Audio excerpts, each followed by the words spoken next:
Again. One away. Stubendick back to receive it at about the 15-yard line. Tyler Stubendick, boy, he has looked good.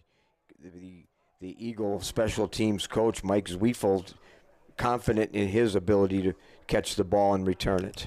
And here is the high end-over-end kick taken at about the 13-yard line by Stubendick. He makes a nice man miss, and he gets out to the 25-yard line, about a 12-yard return there.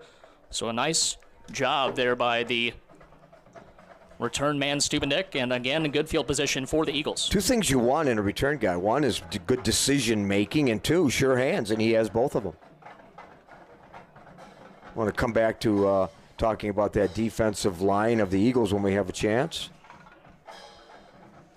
Now we'll focus on offense. Talk about this offensive line. It's really been the center point of this Eagle defense, but a tough challenge here this afternoon. It will be, and after this play, I'll tell you why. Two receivers off to the left side and one to the right. Pistol in the backfield for Cade Garcia. Kaiser Helterbrand injured his knee in the third quarter of last week's game, so unknown if he's going to be playing here this afternoon. First drive went 5 plays, 75 yards, and a touchdown. Stutzman on the first play of this drive goes for 2 yards off the right edge. Just to update our fans on what you just said, that Kaiser Helterbrand will not play today, 6'3" sophomore from Hudson, because he has a torn ACL and doubtful for the rest of the season. That's why, Drew, it's so important for that front five to give Garcia a clean pocket. Two receivers off to the right side and two to the left. Shotgun to the backfield here for Cade Garcia. Stutzman off to his right. And he'll take the snap. Handoff is to Joey. And he thought he had a hole, but running through him in the backfield, or after about a 2-yard gain, Colton Ingram, the senior, stops him at his tracks, and it's 3rd and 6. Why is it so important for that offensive line, in addition to opening up some holes for Stutzman? Well, because two of the best anchors, defensive ends in the conference, Blazik and Bacon, have caused all kinds of problems for the offense of the opponent all season long.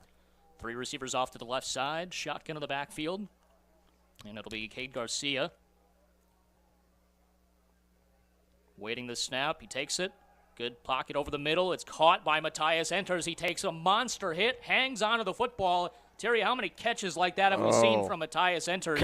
And it's a 1st and 10. Well, those are not easy. Right over the middle, in the heart and soul of the defense. You know you're going to get hit, by the way. And he got hit extremely well, but held on to the ball. And I like those intermediate routes. And so 1st and 10 for the Eagles at their own 36-yard line. 2 receivers off to make it 3 receivers off to the left side. Tight end goes in motion to the right. Shotgun in the backfield with Stutzman off to the right of Cade. Cade takes the snap. 5-step drop. Once again, great protection. Now he steps up, trying to avoid a sack. He's on the run, out across the 45, and he's slung forward for another Eagle first down, showing that he can use those legs when he has to as well. Is that Kaiser Helterbrand in number 24's jersey? Because he did a great job of finding a seam, deciding not to throw an errant pass, and got a first down. So 1st and 10 at the Eagle 47-yard line. 8:39 to go in this first quarter. It's UWL 7, Platteville nothing. A win would clinch the 34th share, at least, of the 34th conference championship for UWL in its program history, and likely give them a decent shot at a home game for next week's playoffs. 1 receiver off to each side of the formation. Handoff is to Joey. He gets blown up in the backfield at the 44. Whoa. Just flying in from the edge that time, number 24 for the Platteville Pioneers. And that was Sam Smith. Sam Smith with 72 tackles on the season from Pewaukee. He's a force to be reckoned with. Hey, one thing about Cade Garcia, a lot of people in the Whitefish Bay area listen to our broadcast, our fans, and one of them said to me, Terry, don't forget to mention that he was one heck of a basketball player too. No, he was. He was a great athlete, and showing off that athleticism there with that tackle. High snap. Garcia's able to handle it. Pressure from behind, floating it down the right sideline. And what a throw and what a catch to Cam Sorensen. Just a streak pattern down the far sideline, and it's 1st and 10 at the 22. And again, good coverage, but the window was tight. But guess what? Dwayne Friday from Kiel, Wisconsin, he's the shutdown defensive back. All afternoon, he is going to be man-to-man on Sorensen. Perfect throw. I don't know how he got that in there possibly, but he certainly did, and it's going to be 1st and 10 at the 22 of Platteville. Once again, they're knocking on the red zone door. Handoff is to Stutzman, goes to the right side. Big block to Springham. He's inside the 10. Juke move to the outside, breaks a tackle inside the 5 down to the 2-yard line. It starts up front. Everyone knows that. There's no doubt about it. Connor Berry, the 6'1 senior from Marshfield, a pancake block to Springham to the second and then third level. He did that on his own. He did. After he got past the line of scrimmage. Just needs that one block, and Stutzman can do a lot of damage just with his own athletic ability. The senior from Lake Zurich off to a great start here in this first quarter. Eagles looking to get a 14-0 lead with just over 6.5 to go in the game in the first quarter. One receiver right, 2 left. Shotgun to the backfield. It is Garcia taking the snap. 3-step drop. Fade route to the left side, and that is caught for the touchdown, and UWL takes a 13-0 lead. Matthias enters this time, gets in on the fun. Beat Aiden Tyke, the 5'9 senior from Manhattan, Illinois. Single coverage on him? You got to be kidding me. Perfect pass, but he was open, and all he had to do was just hang on to the ball. Great job there for Garcia, putting it in a great position. Enters, got it all the way down to the ground. With control, Ryan Byrne kicks the extra point. It is up, and it is right through. It's a trifecta. Yeah. It's Schick, it's Garcia, and then Byrne, all three of them. And they are a well-oiled unit for sure. It is 14-0, 6:31 to go in the first quarter. We'll take a 60-second timeout. We're back after this. This is college football on WKTY.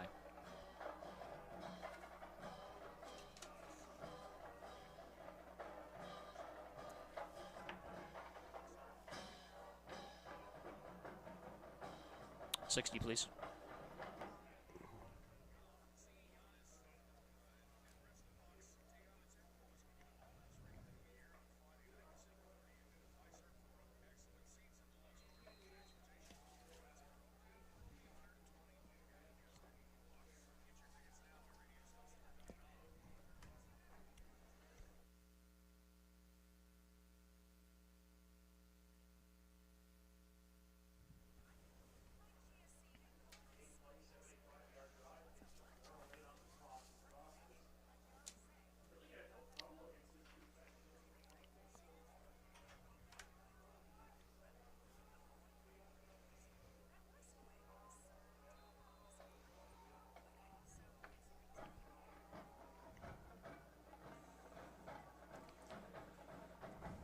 Welcome back to college football on WKTY. 8 plays, 75-yard drive for the Eagles on their second possession. Here's the return out across the 30, and finally ridden down at the 33-yard line there is number 2.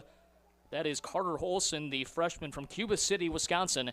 And it'll be 1st and 10 for the Pioneers at the 33-yard line. The home of Jerry Pettigrew. Aaron Schmitz on the tackle, the winningest coach in the country. Did you know that? I did not. And he is a good friend of mine. He's the head basketball coach at Cuba City High School. It'll be 1st and 10 for Pioneers. They're down by 14 here.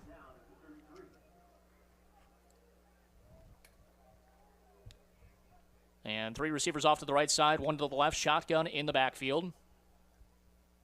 Priami with a running back off to his left. That's Lawrence. 5-step drop. Fires to the right side on the out pattern. It's complete. Only about a 2 or 3 yard gain, though. Reception made by number 3 that time, the senior, and that was Garrett Stair. Yeah, Jack Kelly, Jack Anderson, Merrick Dixon, all conference 60-year player Josh Dorschner with up front, Coach Mike Colacott and Steve King. They are the guys that train and work and teach techniques for that defensive line. So 2nd down and 8. They call it a gain of 2 to the 35. 1 receiver out to the right side and 2 to the left. Shotgun to the backfield. Now they send a man in motion from right to left. Jet sweep action. Eagles read it well and blow it up in the backfield for a loss of 1. Trying to get to the corner that time was Ben Wilson. He had to cut it back upfield, but there was nowhere to go. And Ben Wilson is dangerous. By the way, can I interject this? When we were in Oshkosh, we gave Cade Osborne all the credit for that blocked extra point. It was actually Dorschner. Dorschner. Yeah, I talked to his dad this morning. He said he loves listening to us, but by the way, it was my son that had that block. I said, I'll make sure I correct that today. So it'll be a 5 receiver set. Platteville has some concerns on this 3rd down and 8. They say he did get back to the line of scrimmage on that previous play. Terry, let's talk about this senior class and what they've done with their careers. Obviously, having to go through the COVID pandemic, missing a year, but last year leading the Eagles to the playoffs for the first time in several years. A fantastic year this year, but just a lot of accolades from this group. A lot of accolades, and I've gotten to know many of them, and I understand the culture and the determination and the passion. Here's what's interesting. They're back, many of them 5-year players. Dorschner 6 years with COVID, redshirt, and so on. And they came back. They're a galvanized group. They came back. Why? Because they believe that they can take this team to perhaps a national championship, or starts with a conference championship, starts with getting in the playoffs. But they didn't want to leave. They just really believe in the coaching staff, and they believe in the entire program, and that's why the Eagles are having a great year, because of that senior leadership. And so the Eagles will try to get some pressure on Priami here. He's been knocked out of 2 games with injury. He's been back for a few weeks now. But, he had a concussion early on. Michigan Tech, also the River Falls game, he got knocked out. So not saying they're trying to knock him out, but trying to at least make him uncomfortable in the pocket as they send Lawrence out in motion to the left side. 3 receivers set out to the left, 2 to the right. Shotgun empty set here for Priami. 5-step drop again. He retreats to the 25-yard line, fires a pass, incomplete, and there was early contact there for the Eagles defensive back there, number 23 for UWL. Yeah. So sometimes, Drew, Shang Lane. Right. And he has come on, by the way, as being one of the top defensive backs.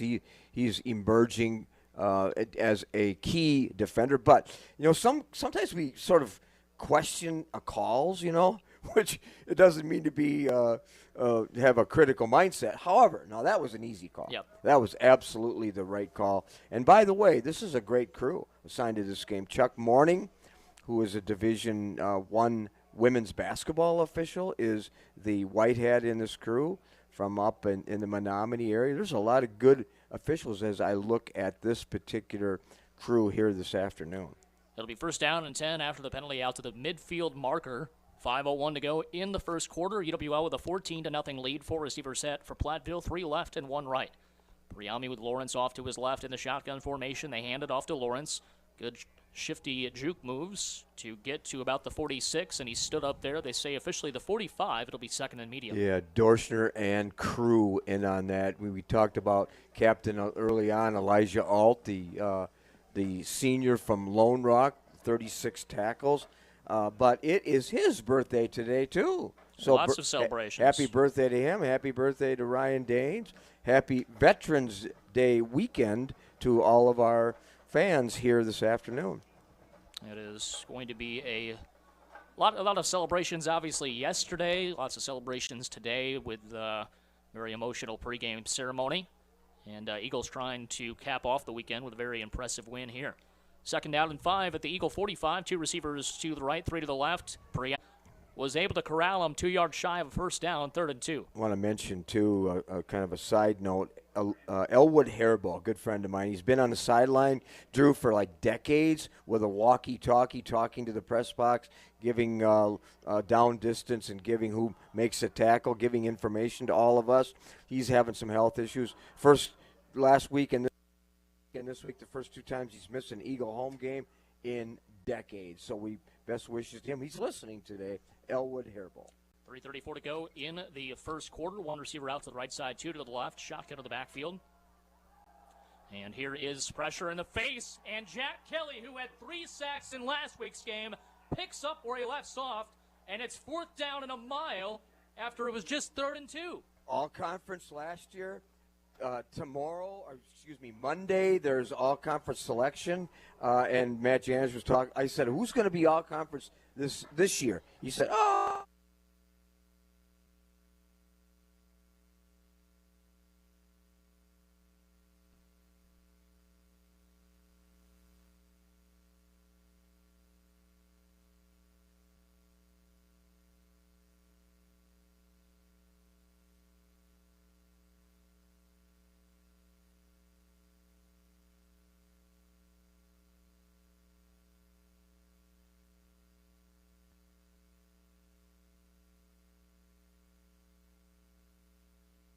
Buckholz, the longtime head men's track and field coach here at UWL, will be our halftime guest. We're going to talk about that beautiful facility across from us and a little bit about what is going on.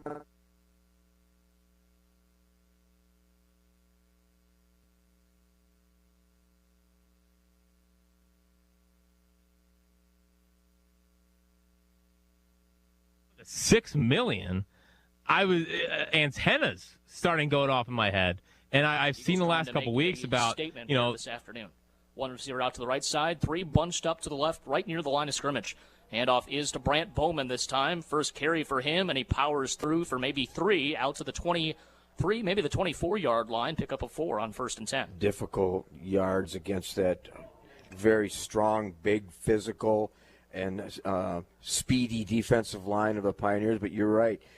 This is a statement game for that purpose. Eagles win and showcase their talent. They could get a big NC2A bid.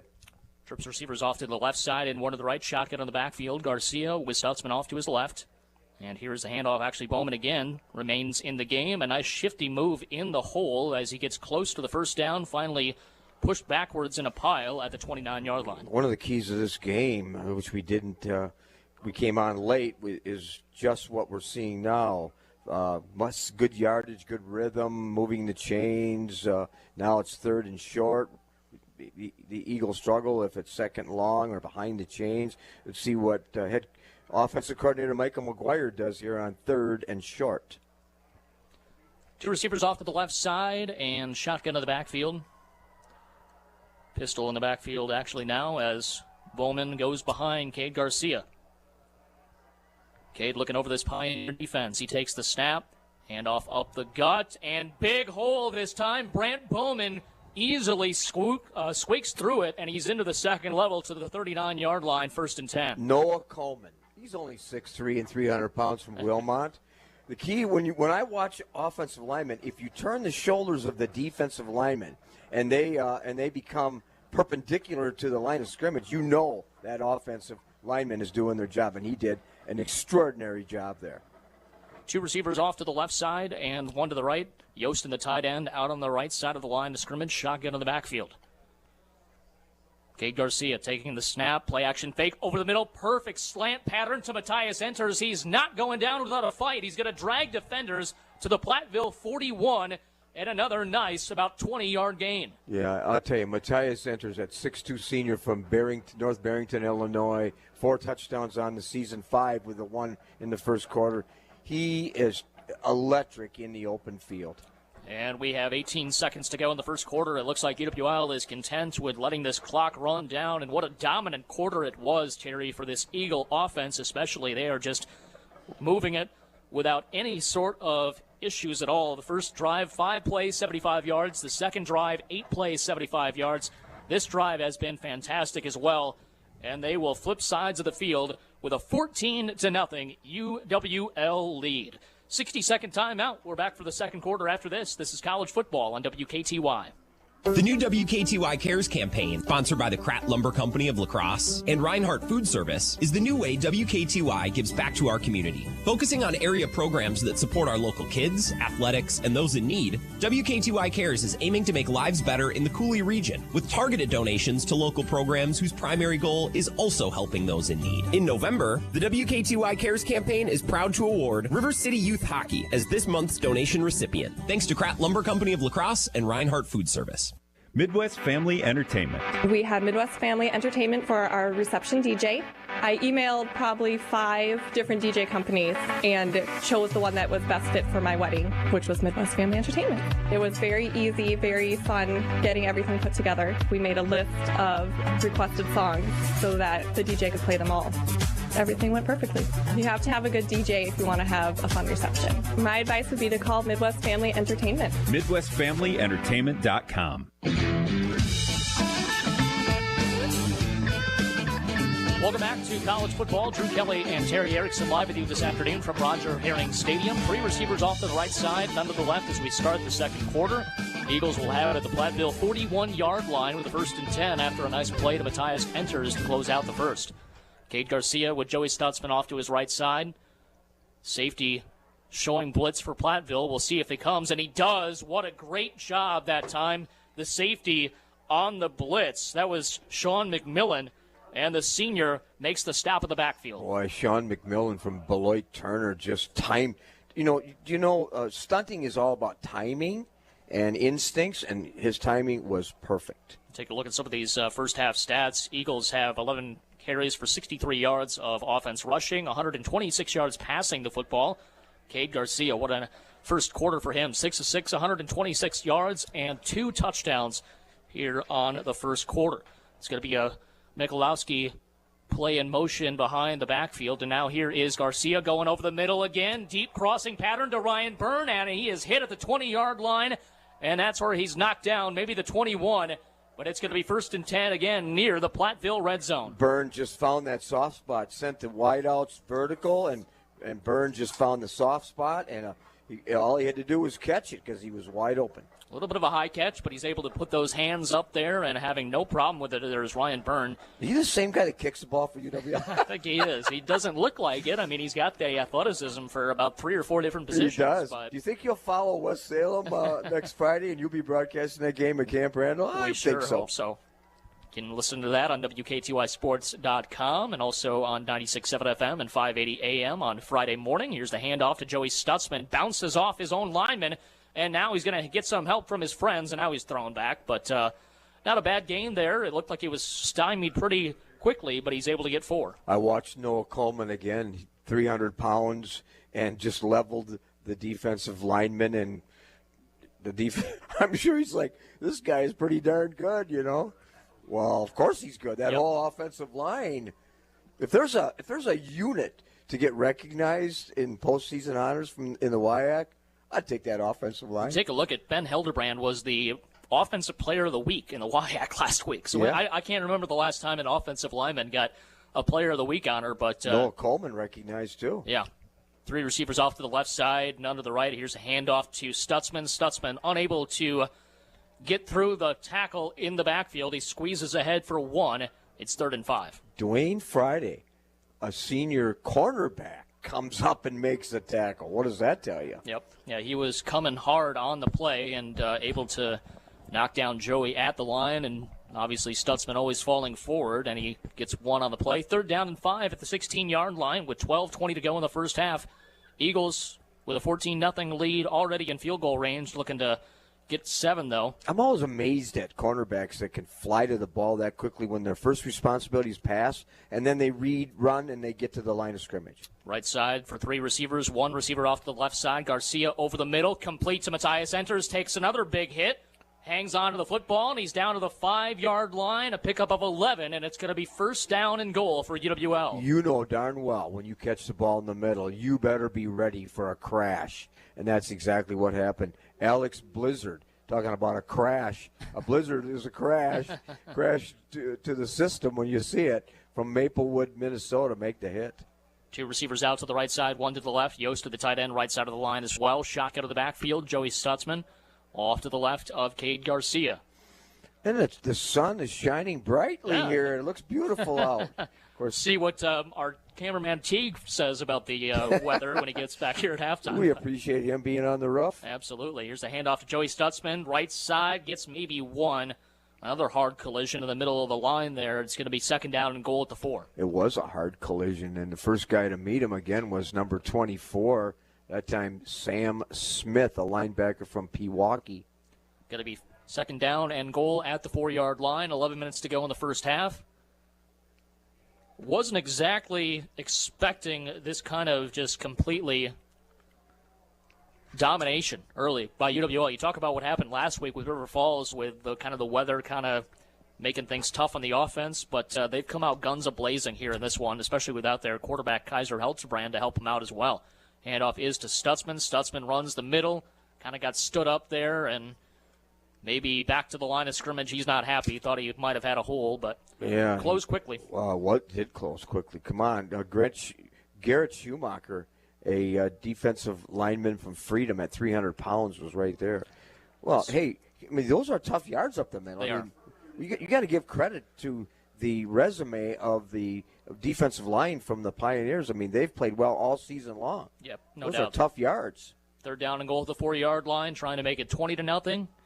As we stated already in field goal range, but Dustin Schultz goes in motion to the right. Now double tight end set on the right side.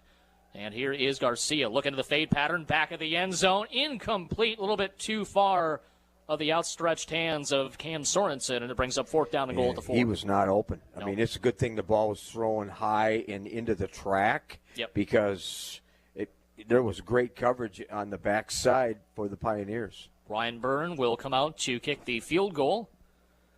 Nevertheless, I mean, obviously you'd like to have the touchdown, but you get yourself in a basically extra point situation with Ryan Byrne, make it 17-0. You can't be too displeased about that result. Not one bit. I mean, the guy, when you're in the red zone, get points on the board any way you can. Here's the snap, hold, kick on the way, and it is right through. And so Ryan Byrne makes it 17-0 on a 21-yard field goal with 9:53 to go in the first half. We'll take a 60-second timeout, and we're back after this. This is College Football on WKTY.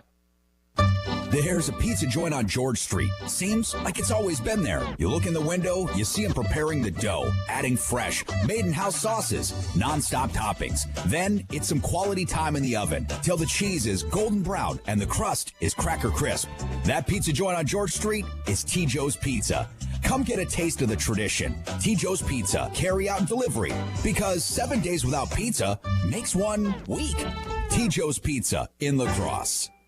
Down the right sideline, MVS has it to the end zone for the touchdown. Hey, La Crosse, nobody talks more Packers football than me. Don't miss the Bill Michaels Show every day, 11 to 2, right here on WKTY. We're going to cover every game, hear from the coaches and the players, and get the inside scoop from the best reporters and experts. That's the Bill Michaels Show, talking Packers football all season long, right here on Western Wisconsin Sports Talk leader, WKTY. Oh, what a play! Ryan Byrne adding to his legacy. He is now the leading all-time field goal kicker in UWL history. 32 field goals in his career. And that last one was kind of an extra point for him, which is kind of fitting given the way he's kicked extra points with the success he has. But congratulations to Ryan, obviously a local area native from the La Crosse area, and here he kicks it off to the 5-yard line, and a fair catch by Lawrence. It'll be 1st and 10 for Platteville at the 25. You know, his home in West Salem, and I know a lot of high school fans listen to and watch our broadcast. You had an interesting game yesterday at Swanson Field. Want to talk about that? Very much so did. Onalaska was in it till about midway through the third quarter. Just did not have a whole lot of offense for them. West Salem really was able to clamp down the running game. Passing game wasn't as prolific as it usually is, and West Salem kind of saw blood in the water in that fourth quarter, and overall reeled off 37 unanswered points. It was 6-0 Onalaska, and 37-6 before the Hilltoppers were able to score again late in that game. So West Salem going to the state championship to take on Monroe. Maybe in the first half I'll talk about my game. And here's the drop here as they ran the play-action fake. Parami was in trouble. They threw to the fullback there, number 42 for Platteville. And that, of course, is Carter Callahan. Ryan Dane's ready to smother him if he would have caught the ball. But we had a great game in Wisconsin Rapids, and the Blue Golds are back at the state. Guess who they play? The same team they played last year. Mayville. 28-26 Mayville. 4 o'clock next Thursday. We'll have that game as well on WKTY. 3 receivers off to the right side and 1 to the left. Shotgun in the backfield. Parami takes the snap. 5-step drop, feels pressure, steps up, avoids a sack, now takes off with his legs, runs to the left side, and just slides for a gain of 1. And it's 3rd down and 9 coming up. It didn't result in much of a game, but I will say this.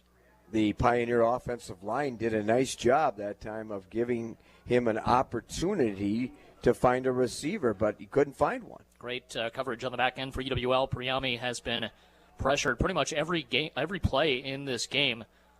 He's done a nice job of keeping his poise, throwing 2 open receivers when he can. 1 receiver off to the left side, 3 to the right, shotgun to the backfield. Priami with Lawrence off to his left. They set up the screenplay to the right side. They've got something going there. It's going to be a 1st down, and finally written down at the 42 of Platteville that time. The wide receiver screen perfectly executed there. Looked like number 2 Carter Olson from Cuba City, their return man. Yeah. And it's 1st and 10. And a great block by Ben Wilson, number 16 from Bettendorf, Iowa. You said it. They got something going with that screen. 3 receivers left, 1 right, shotgun to the backfield, going deep down the left sideline, and that is caught at the 40 of UWL, hanging on, kind of floating in midair that time. Number 16, the wide receiver Ben Wilson, took a hard shot, but it's 1st and 10 at the Eagle 40. Pat Wade and Jack Shara just a little bit late getting there. Trips receivers right side, 1 to the left. Shotgun in the backfield, Lawrence off to Priami's left side. Wind is howling here with this crosswind at Roger Herring Stadium. Pass to Lawrence. He gets hit immediately, breaks off a tackle, takes another hard hit. Jack Kelly forced the ball loose, and I think UWL has recovered. I think you're right. Their own 37-yard line. It started with a hit to slow him down by number 26, and of course we know who that is. Cade Osborne. Cade Osborne. Kelly comes in at the end, just lays the lumber.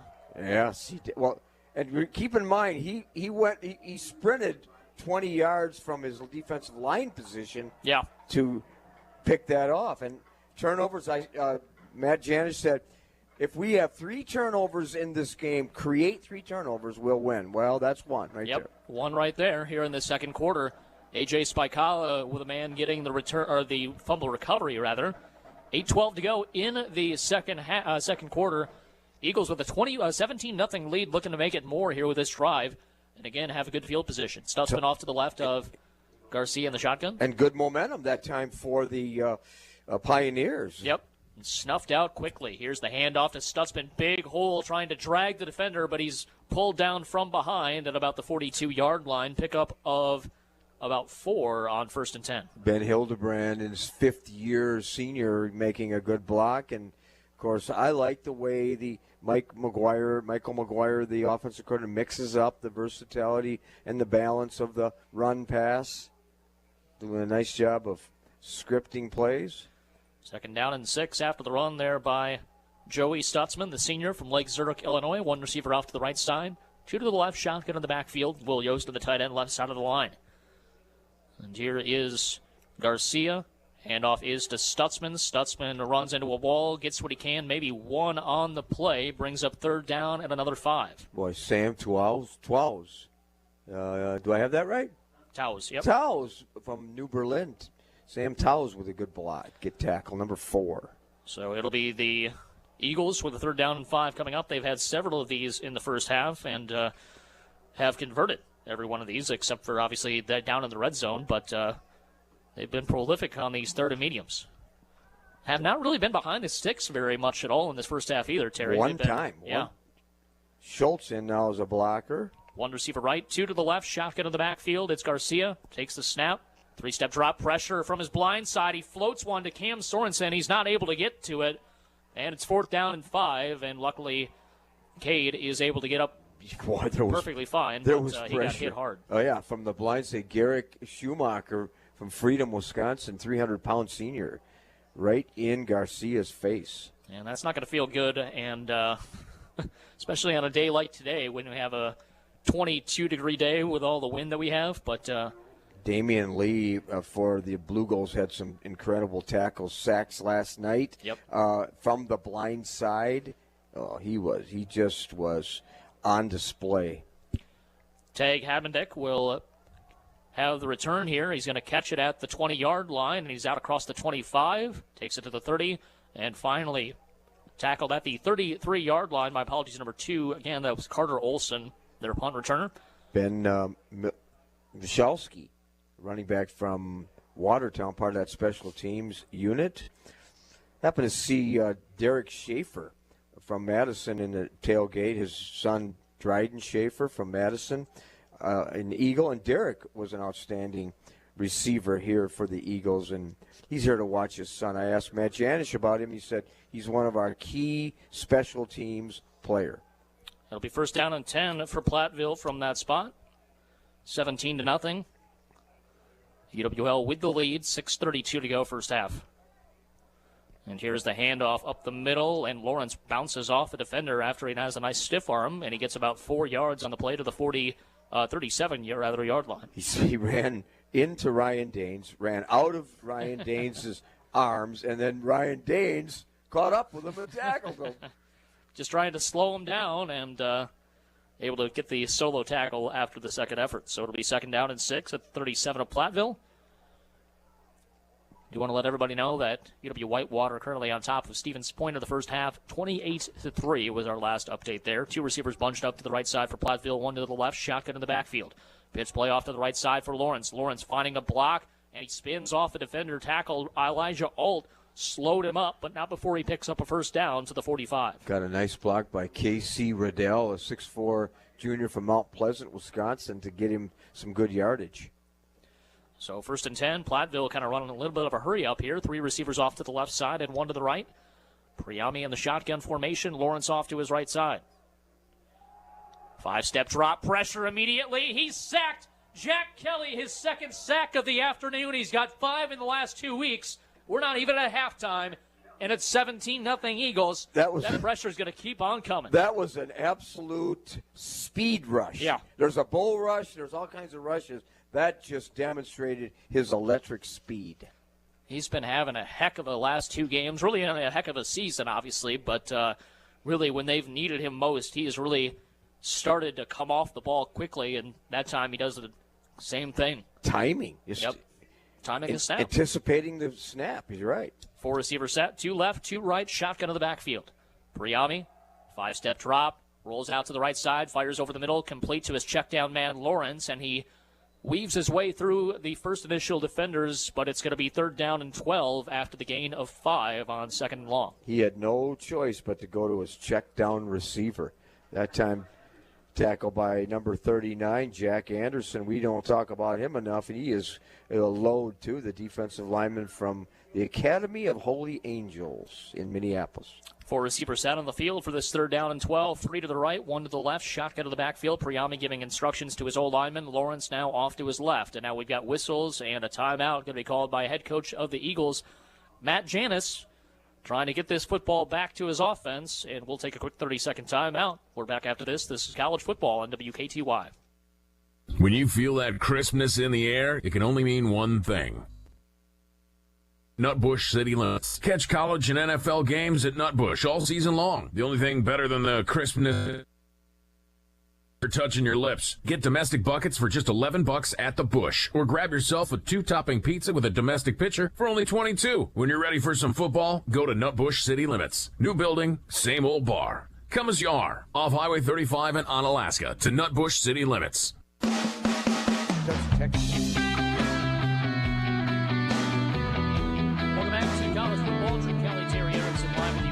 This afternoon as we have a 3rd down and 12 for Platteville coming up. 4:12 to go in the 2nd quarter. UWL obviously came out firing out of the gates. Platteville's kind of slowed things up as far as the tempo of this UWL offense, but good timeout just doing that, slowing the tempo. By the way, I was on campus yesterday, and there was they honored at Mitchell Hall across to the south of us these veterans. Yep. Nice breakfast for them. Yeah, and I saw a lot of UWL athletes as part of that. 4 receivers set, 2 out to the right side, now 3 to the right as the receiver goes in motion. That's Wilson. Play action fake, going to the right side. It's complete. High grab, but a long way to go for the first down. No chance. Catching the football and running with it that time was Jimmy DeRocher, and he picks up 3. It's 4th and 9. You think that's any relation to Leo DeRocher, the shortstop for the Dodgers? I don't know. It'd be a small world if that's the case. You're too young to remember. No, I know the Leo name. DeRocher. I know the name. Well, he was in the Hall of Fame. The Baseball Hall of Fame. Yeah, a little before my time, but I still remember him playing shortstop for one of my favorite teams growing up, the Dodgers. Yep. It'll be number 80 Schweigert kicking this one away. The punt. Rugby-style punt here. Stubendick takes it at the 27-yard line on the run. Huge hit. He let go of the football. Good thing he was on the sideline. Jeez, it was. As he fumbled the football, but obviously no harm, no foul. It's 1st and 10 for UWL. Well, there's 2 16s here, either Ben Wilson or Joe Miachik. I don't know who made that hit, but it was a heck of a hit. Malachnik, the Muskego native. Malachnik, there you go. Making it 1st and 10 at the 40-yard line. I like the Jones and the Smith. No, I know. Yeah, Malachnik has a little bit. Well, Listening. You know, every time I work a game, I go through the pronunciation sheet. It's like some of these names are like, you got. First down and 10 coming up. One receiver off to the left side, none to the right. Shotgun to the backfield. Actually, pistol in the backfield. It'll be Cade Garcia. Joey Stutzman right behind him. Ryan Byrne goes close to the formation. And here's the handoff to Stutzman. Good hole right side of the line. He drags the defender with a couple of pushes from the offensive line to the 45. 5-yard pickup on 1st and 10. Sustain your block, says Andrew McGlenn. And that time, Alex Bonger's a fifth-year senior from New Strand, Minnesota, sustained his block. All the way to the ground, and it'll be 2nd down and 5 after that nice gain. 2 receivers off to the left side, 1 to the right, pistol again in the backfield. Garcia looks over this Pioneer defense, takes the snap, play action fake, roll out to the right side, goes down the back shoulder fade to the right sideline. It's caught by Cam Sorensen. And what a day to have your best game of the season here on Senior Day. He's been having a ball. 3 first-half catches, all of them over 20 yards. You got to appreciate his adjustment, though. The ball was thrown behind him. He spun around 180 and made a terrific catch. And that was all about, obviously, a connection between quarterback and receiver. The back shoulder fade working to perfection that time, just giving it in the spot only Sorensen could grab it. 2 receivers set, 1 to each side of the formation, pistol in the backfield. Garcia, Stutzman right behind him, 2:15 to go in the first half. Cade will take the snap, handoff right side, and he's dragged down from behind. Smith again, just all over the place. The middle linebacker at 2nd down and 10. Sam Smith is a load, isn't he? He is. I like that name, Smith. If we could all pronounce that. Hey, stay tuned for halftime. Josh Buchholz, who just entered the press box here, will be our guest, and we'll talk about a lot of things, including that big new facility right across from us.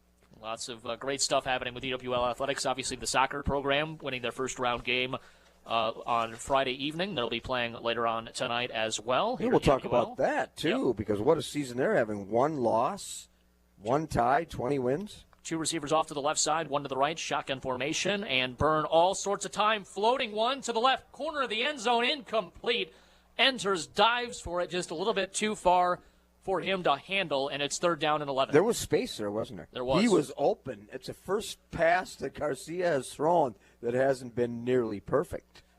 So a little bit more to the outside. I think that would have been a touchdown, but nevertheless, it is 3rd down and 11. You can see the flags on the top of the goalpost just whipping around, so having to deal with the elements in this side of the field going into the wind. 3 receivers off to the right side, 2 to the left, shotgun in the backfield. A lone empty set for Cade Garcia. Sends Matthias Enters in motion from right to left. Now 3-by-2, left and right. And they see a little wide receiver bubble screen in the middle screen, actually, and it's inside the 25 to the 23, but well short of a 1st and 10. Looked like Jack Studer with the catch that time, and it's 4th down and 6. Yeah, short, but just an intermediate route, sending Sorensen deep, trying to hit him in that little soft spot. But it's interesting here, Terry. It doesn't look like they're going for the field goal. It looks like they are in 2-down territory at this point. It'd be about a 41, 42-yard field goal, and obviously with this wind, obviously going to try to put it in the hands of Cade Garcia and maybe this offensive line. Yeah, I would call. I mean, there's 40 seconds left. Call it. Let the clock run down and get a timeout. Looks like that's what Coach Janis is doing, talking to the ref and kind of waiting till that 2-second hit mark on the play clock, and they will call that timeout and talk things over. So Cam Sorensen talking to Matt Janis is like, throw it to me. I'll be open. He's always open, right? Yeah. In your mind as a receiver, you're always open. Doesn't well, matter. there was a guy on you. No, I can still. No, I can still. Yeah. So it'll be 4th down and about 6 coming up here. We'll take a quick 30-second timeout. We'll see what they call on this 4th down after this. This is college football on WKTY. It's 4 a.m. Monday, and you're literally sucking baby snot through a tube because she's congested. Man, that's love. And if you love her that much, love her enough to make sure she's buckled in the right car seat. To make sure your child's in the right seat for their age and size, visit nhtsa.gov/the right seat. Show them you love them. Keep them safe. Visit nhtsa.gov/the right seat. Brought to you by the National Highway Traffic Safety Administration and the Ad Council.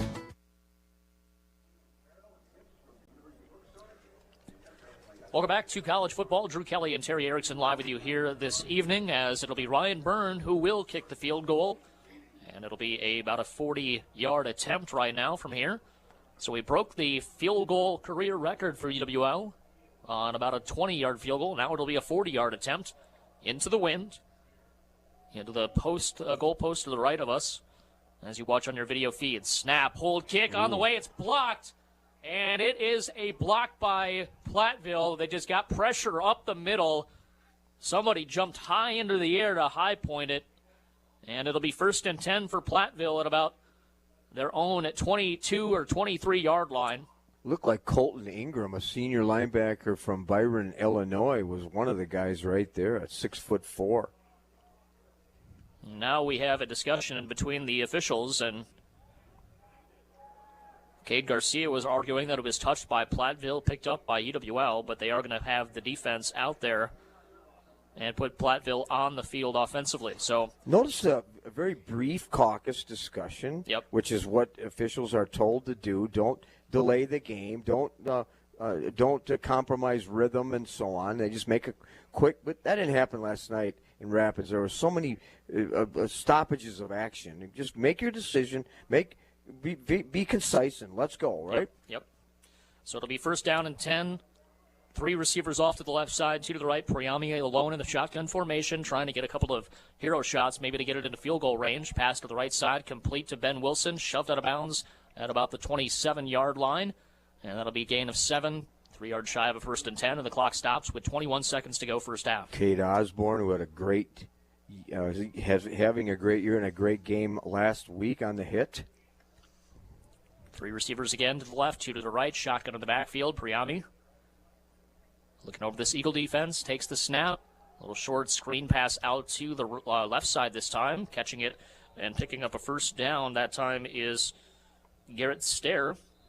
And that'll be out to the 36-yard line. 1st and 10, timeout called by Platteville. So a couple of short intermediate routes. And as far as the timeouts are concerned, Platteville still has 2 in their back pocket. So might see them kind of just inch their way up the field for a few plays here, Terry. Yeah, A.J. Spicala, the all-conference senior from Muskego on the hit, and he is a 5th-year senior. We talked about early on, why did some of these guys come back? Well, they came back because they knew there was something special in this program this year, and he's part of that senior leadership group. You talk about, obviously, we saw, obviously, Kaiser Helterbrand was hurt. I believe the Stevens Point game did not play due to a sore knee, or a hamstring, rather. But I think everybody on the offensive side has kind of stepped up for Cade Garcia. So this isn't new. This isn't new for Cade. He's obviously played last year when Jacob Parks was hurt, but it's a lot of pressure on him to kind of go out there and obviously, he's had some issues with interceptions, but I think the receivers are stepping up. The offensive line is giving them time. I guess two things. They're confident in him, and they like him. Yeah. I mean, that tells a lot right there. Yep. So 3 receivers off to the left side, 1 to the right. Play action fake. Priami, pressure from behind. Kelly again shoves him, and it's caught on the intermediate route again to the 42-yard line, out of bounds. Coach Janis giving Cade Osborne some instructions. It's going to be a gain of 7 on 1st and 10. Well, naturally, a little soft coverage by the Eagles, and so intermediate routes is what you do, trying to break something. 9 seconds to go, so time not on the side of Platteville right now. 3 receivers set out to the left side, 1 to the right. Priami stepping up, and he avoids a sack by Kelly. It's going to be a 1st down at the 49 of UWL. He spun out of a couple of tackles there, and with 1 second to go, they finally get the play stopped, and it's going to be a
classic prevent now. 1, 2, 5 guys with their heels on the goal line. I think that's and now a timeout. Yep, timeout called by. I think Matt Chan says we want one more guy back. Yep, just to make sure.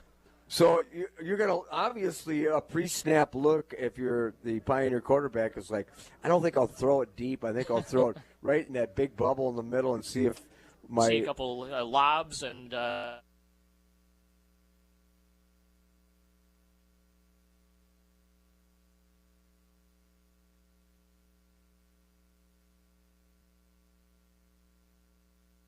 The NFL. Do you believe the NFL, like me, that the NFL is a WKTY. Hi, I'm Danica Patrick and proud aunt. Watching my nieces grow, play, and learn is amazing, but not every child gets to be carefree. 1 in 6 kids in the U.S. are hungry. 1 in 6. That little girl sitting alone at the playground, she can't play like the other kids. She doesn't have the energy because she's hungry. School lunch will be her only meal today. It breaks my heart that this is the reality in our country, but it's something that Feeding America is working to change. Each year, the Feeding America network of food banks rescues billions of pounds of good food that would have gone to waste. This food is then provided to families and children in need. Being a kid should be about using your imagination, learning, and having fun. These children shouldn't have to miss out on simply being a kid because they're hungry. To find out how you can help end childhood hunger in your community, visit feedingamerica.org. Brought to you by Feeding America and the Ad Council. Back here at Roger Craig Stadium, Drew Kelly and Terry Erickson apologies for those technical difficulties, but back here and a little bit of a dangerous play there, Terry, as a little bit of a screen pass almost kind of broken. Tackle finally at about the 20-yard line, but we got 17-0. Platteville will get the football to begin the second half, but your overall first half thoughts? Well, the Eagles showcasing right out of the blocks. They came out like, we're ready to go. And they demonstrated that. But they've dominated throughout the season in the first quarter. Now, just 17-0 at halftime does not mean you relax, and certainly coaches know that. So they're going to address things that they need to correct. Obviously, the challenge will be, if you are the Pioneers and their coaching staff, to bring them up to a level where they can compete in the second half. Let's go to your interview here, Terry, as we've got a special guest at the halftime break. And take it away. Yeah, I think about celebration every time we honor these vets here on Veterans Day weekend. So, again, my guest, one of my favorites, Josh Buckles. Welcome to halftime. Thank you, Terry. Thank you very much. Glad to be here. Yeah. You know, when you think of Josh Buckles, you think of certainly the head coach of the men's track and field program. But he wears many hats, too. He's a musician, a carpenter, a dad. You can do about anything, can't you? We try. You know, us coaches have to be a jack of all trades. But the history of UWL track and field, I think of Pat Healy. I think of Phil Eston. I think of Mark Guthrie. I think of the legacy that's been set prior to you even taking over, but you've continued that legacy, haven't you? Yeah, we're very fortunate that we had a bunch of great coaches back throughout the history of our program that have kind of set the table. They laid down the foundation for what we have, and we've been able to build upon that. And we've got some great support here on campus, and we've got great things going on here at UWL and within our athletic department that foster those things. One of the things that impresses me as I'm around all the sports and on campus quite often is the culture. Now, that's not the case on many campuses. Of course, that doesn't mean we're totally unique, because culture exists all over.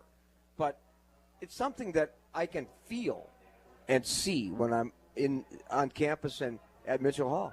Yeah, and I think, again, that's kind of goes to all the sports traditions that we've had here at UWL in the athletic department for a long time. And each of our programs has their history, their culture that they build upon.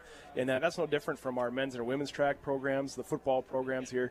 And so we do our best to make sure that environment for every athlete that comes onto this campus, or even before that, those athletes we're recruiting, understand what it means to be an Eagle here at UWL. And that's important. One of the things it says on the scoreboard, too, and you promote, is champions in school, champions in life, champions on the field, champions on the court, or whatever. So there's a high expectation.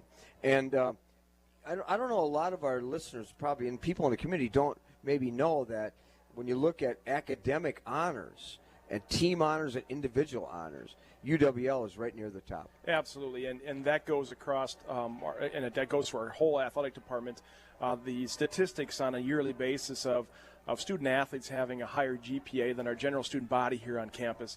The number of consecutive years that our athletes here at UWL have had the highest GPA out of all of our conference teams, those things are important. Our in-season athletes having a higher GPA than our out-of-season athletes. So that's a true testament to what it is to be an athlete and the commitment levels that we have, that it crosses over from athletics into the academics component. You know, certainly the criteria to judge a college coach, wins, losses, sure, that's part of it. But maybe right near the top would be the ability to recruit. And you have continued that tradition of being able to recruit quality athletes, quality individuals, both in the area, we can talk about that, and outside the area. Yeah, and I say we do a good job, and I think we're going to continue to grow with that. I've got, from the track and field perspective, I got great assistant coaches that do those things, and they create and foster those relationships as they're working with some of these top athletes from not only Wisconsin but Minnesota, from Iowa, from Illinois, and the Midwest here. And so we want to create those connections with them, and we're going to continue to build upon that. And, you know, we have all the great support mechanics around here with facilities, administration, our department as a whole, and all those things kind of play into it, that we're able to get those good students that believe, and they fall into that line of being a champion in school and sport and in life. So you knock on the door, you make an appointment to visit a potential recruit. What do you say?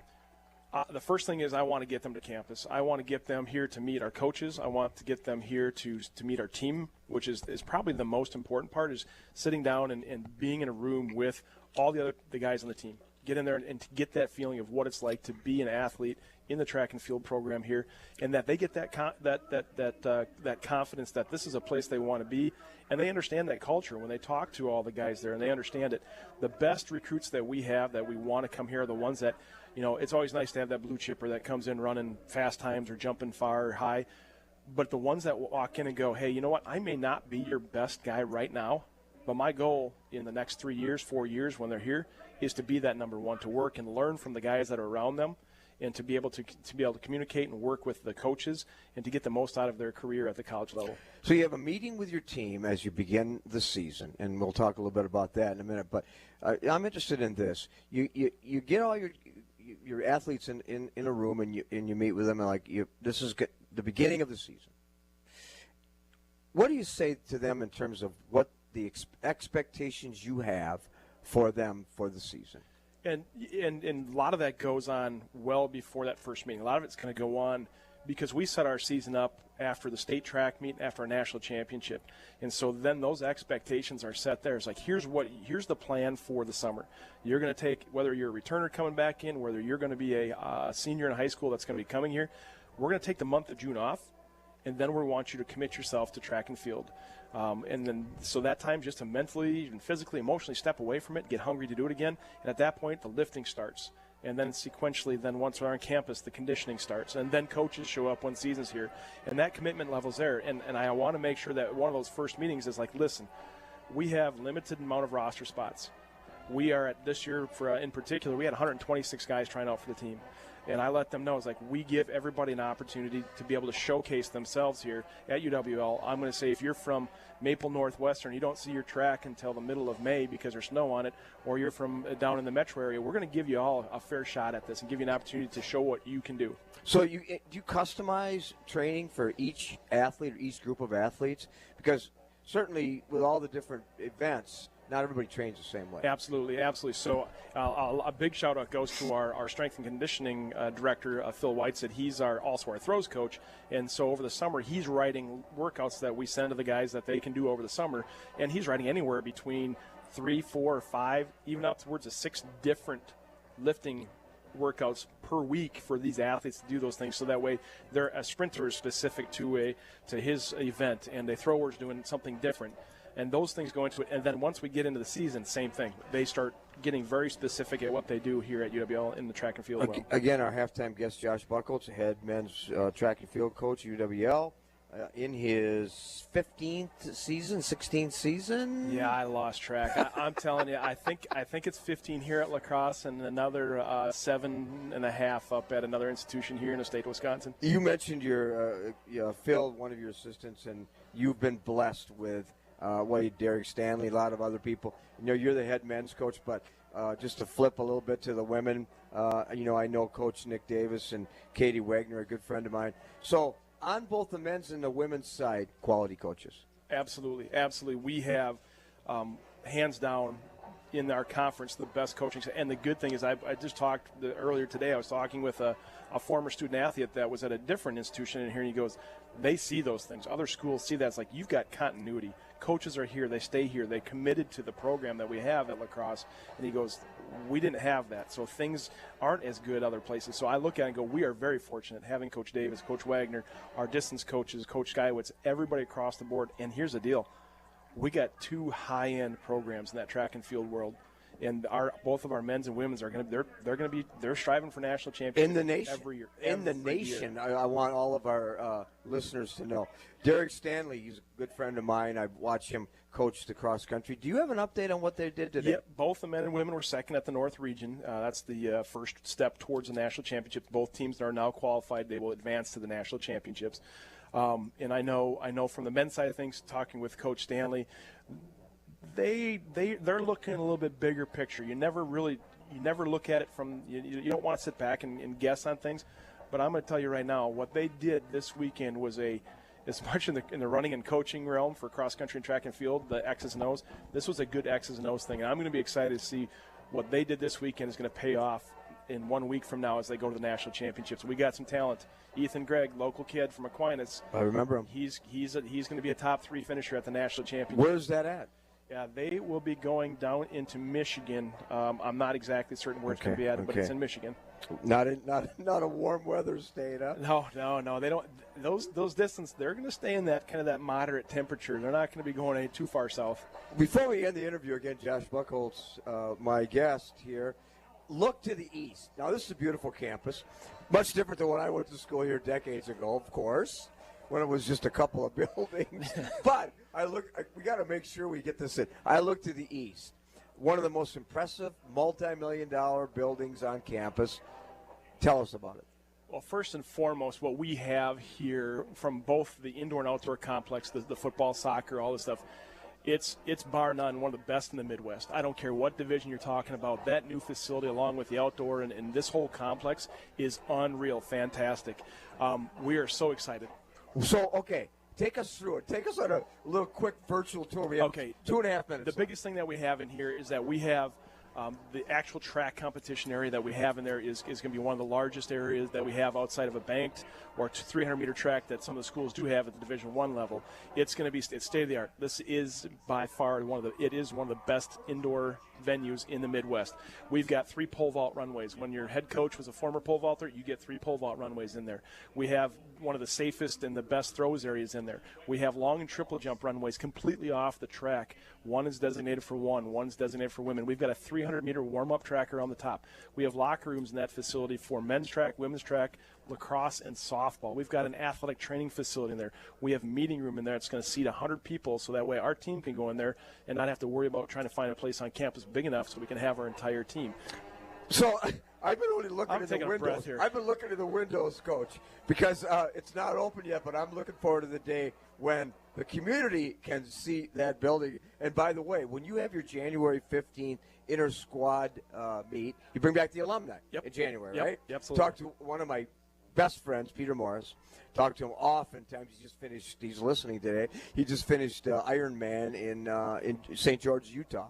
But anyway, he's coming back here because he said you're going to begin the meet with a run around Mitchell, and then you're going to end it perhaps over there? We're breaking out. We have a phenomenal alumni population out there, both the men's and women's side of things. That is they come back annually on a normal year. We're getting 100+ alums and their family members come back. We're going to expect 300+ individuals here coming back. So you won't have room for people like me. Well, you can come in. We'll wheel you around. We can make sure you get you. No, that place is big. Wheel me around. We can wheel. There is enough room in that facility. That is one thing that is absolutely different from our former in the Mitchell Hall. It is fantastic to have the room that we have for 2 big programs in there, and we owe a lot to the people on this campus that did it, with Bob Hetzel, with Scott Schumacher, and the guy that oversaw the whole project. Sam Middleton. Awesome. It's absolutely beautiful, but just to set the record straight, if a few years from now I might need to be wheeled around, but now I still compete. I still run. I'm still in races throughout the country, so I just might want to take a little oval tour of that with my running shoes on. You come on in there. You can run around the bottom on the 200-meter track. You can run around the 300-meter track up top. Whatever you want, we'll set you up. If you want to jump in that 3,000 or 5,000-meter race, come on and do that, Terry. All right. Well, again, our guest, the one and only Josh Buchholz, who's you talk about a personality. There is one with a extraordinary personality. It's all about relationship building. He does it on this campus very well. Thanks for being our guest, Thank Josh. you very much. Thanks for having me on and talking about track and cross country and what do we have to do here on campus. All right. Well, when we come back, again, the Eagles up 17-0 here at halftime. When we come back more, we'll take this quick break and bring you the second half right after this. Excellent. Thank you. If you're a sports fan, you can't afford to miss the Dan Patrick Show on WKTY. Nick Wright, First Things First co-host, Fox Sports 1. It was great meeting your wife when we went to dinner and she came in. It was very nice. It was. She's a wonderful woman. I mean, I think at some point you implied that you could buy her a fine piece of jewelry. I guess we've opened up the door. Yeah. And you wear a fake Breitling on First Things First. Okay? You what a son of a bitch. You said you bought 3 fake Breitlings, correct? Okay. And 1 real one for her. I just said, look, if your wife needed a Breitling, come to Daddy. Don't miss the Dan Patrick Show, weekday mornings 9 to 11 on WKTY, 96.7 FM, 580 AM. I'm Bill White with Maxwell White Plumbing. And I'm Jim from SignPro. Bill had a really big project for us. We run about 11 to 12 trucks. We have large trucks. Our trucks are 14-foot box trucks. They're big. And that's not all. And they've got toolboxes on the sides. There's a lot of detail on those trucks, but my guys love a challenge. It was actually easy for us. They had a tough job. They had to make it fit. Putting graphics on your fleet can be a big job, but it's a great investment. It's an investment worth making. It happens all the time. We're at a neighbor's house doing work. The next thing you know, the neighbor calls and says, hey, you're working at my neighbor's today. When can you get to my house? So, Bill, Maxwell White has been a successful business for a long time. Any words of advice? Be bold. Stick out. Don't go cheap. And if you want people to see it, you got to have something that opens their eyes. Go to a pro. Sign Pro. 7823456. For all of you folks looking to buy a home, even if your realtor suggests another lender, which is totally okay, please do yourself a favor and also give Matt or Troy a call. That's Bruce Smolek, president of Firefighters Credit Union. Then, Troy, they don't need to make a deal to pay their rent. These guys will never say or do slimy things just to get a deal closed. Their sole purpose is to serve you and make your life better and get you the best possible deal that's out there. Even if you've already visited with another lender, you owe it to yourself to give Matt or Troy a call. You won't regret it. Firefighters Credit Union, 5th Avenue South, La Crosse, Amy Drive, Holman, Midwest Drive on Alaska, and more info at myfirecu.org.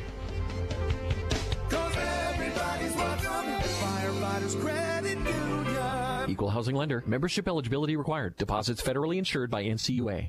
Midwest Family Entertainment. It might seem too early, but it's definitely not. Holiday decorations are in the stores. You're already starting to think about your shopping list. You don't have time to plan your holiday party. Let us do it. Invite Midwest Family Entertainment to your holiday party. Karaoke, our customized digital photo booth, or we'll just dance the night away. Whether it's a work party, a family get-together, or just hanging out with your friends. We'd love to celebrate the holidays with you. MidwestFamilyEntertainment.com. The La Crosse County For Goodness Sake Project's Holiday Adopt a Family program is an invitation-only program for county clients that are likely to go without during the upcoming holidays. If you are able to adopt a family or individual, make a cash contribution, or donate gift cards, call the La Crosse County Human Services at 608-784-HELP and ask for Lindsay. The For Goodness Sake Project year-round program can always use personal care items and gift cards. Donations can be dropped off at the La Crosse County Health and Human Services Building. Welcome back to college football on WKTY 96.7 FM, 580 AM. Drew Kelly, Terry Erickson live with you here this afternoon as it is a 17-0 UWL lead. And taking a look at some of these first-half numbers currently as far as the rushing are concerned. 20 carries, 75 yards total for UWL. 10 of 13, 193 yards passing for Cade Garcia, along with 2 touchdowns, no interceptions. And we wanted Cam Sorensen to kind of get the big play ability involved for UWL. He's come through big time here this afternoon. 3 catches, 106 yards, along of 44. Boy, and, a long time coming. Yeah. I mean, he had such high expectations at the beginning of the season. Had, according to his evaluation, not the best season, but he's making up for it, and he is, again, one of my favorites. But, you always ask me, Terry, what jumps out to you at any stats at halftime? You know, here's what I'll tell you. The score. That's what jumps out at me. 17-0. I am excited, to say the least. And you take a look at this UWL defense just really causing havoc. Michael Priami, we talked about it, Terry, hanging in there in his own right, 11 of 15, 97 yards, sacked twice, both by Jack Kelly. And receiving-wise, kind of holding him to fairly short and intermediate routes. So we'll see if any longer routes get developed in this second half, or UWL's defense can continue this really hot start. Boy, that Sam Smith is having a great first half for the Pioneers, too, with 8 tackles, and 4 unassisted, 4 assisted.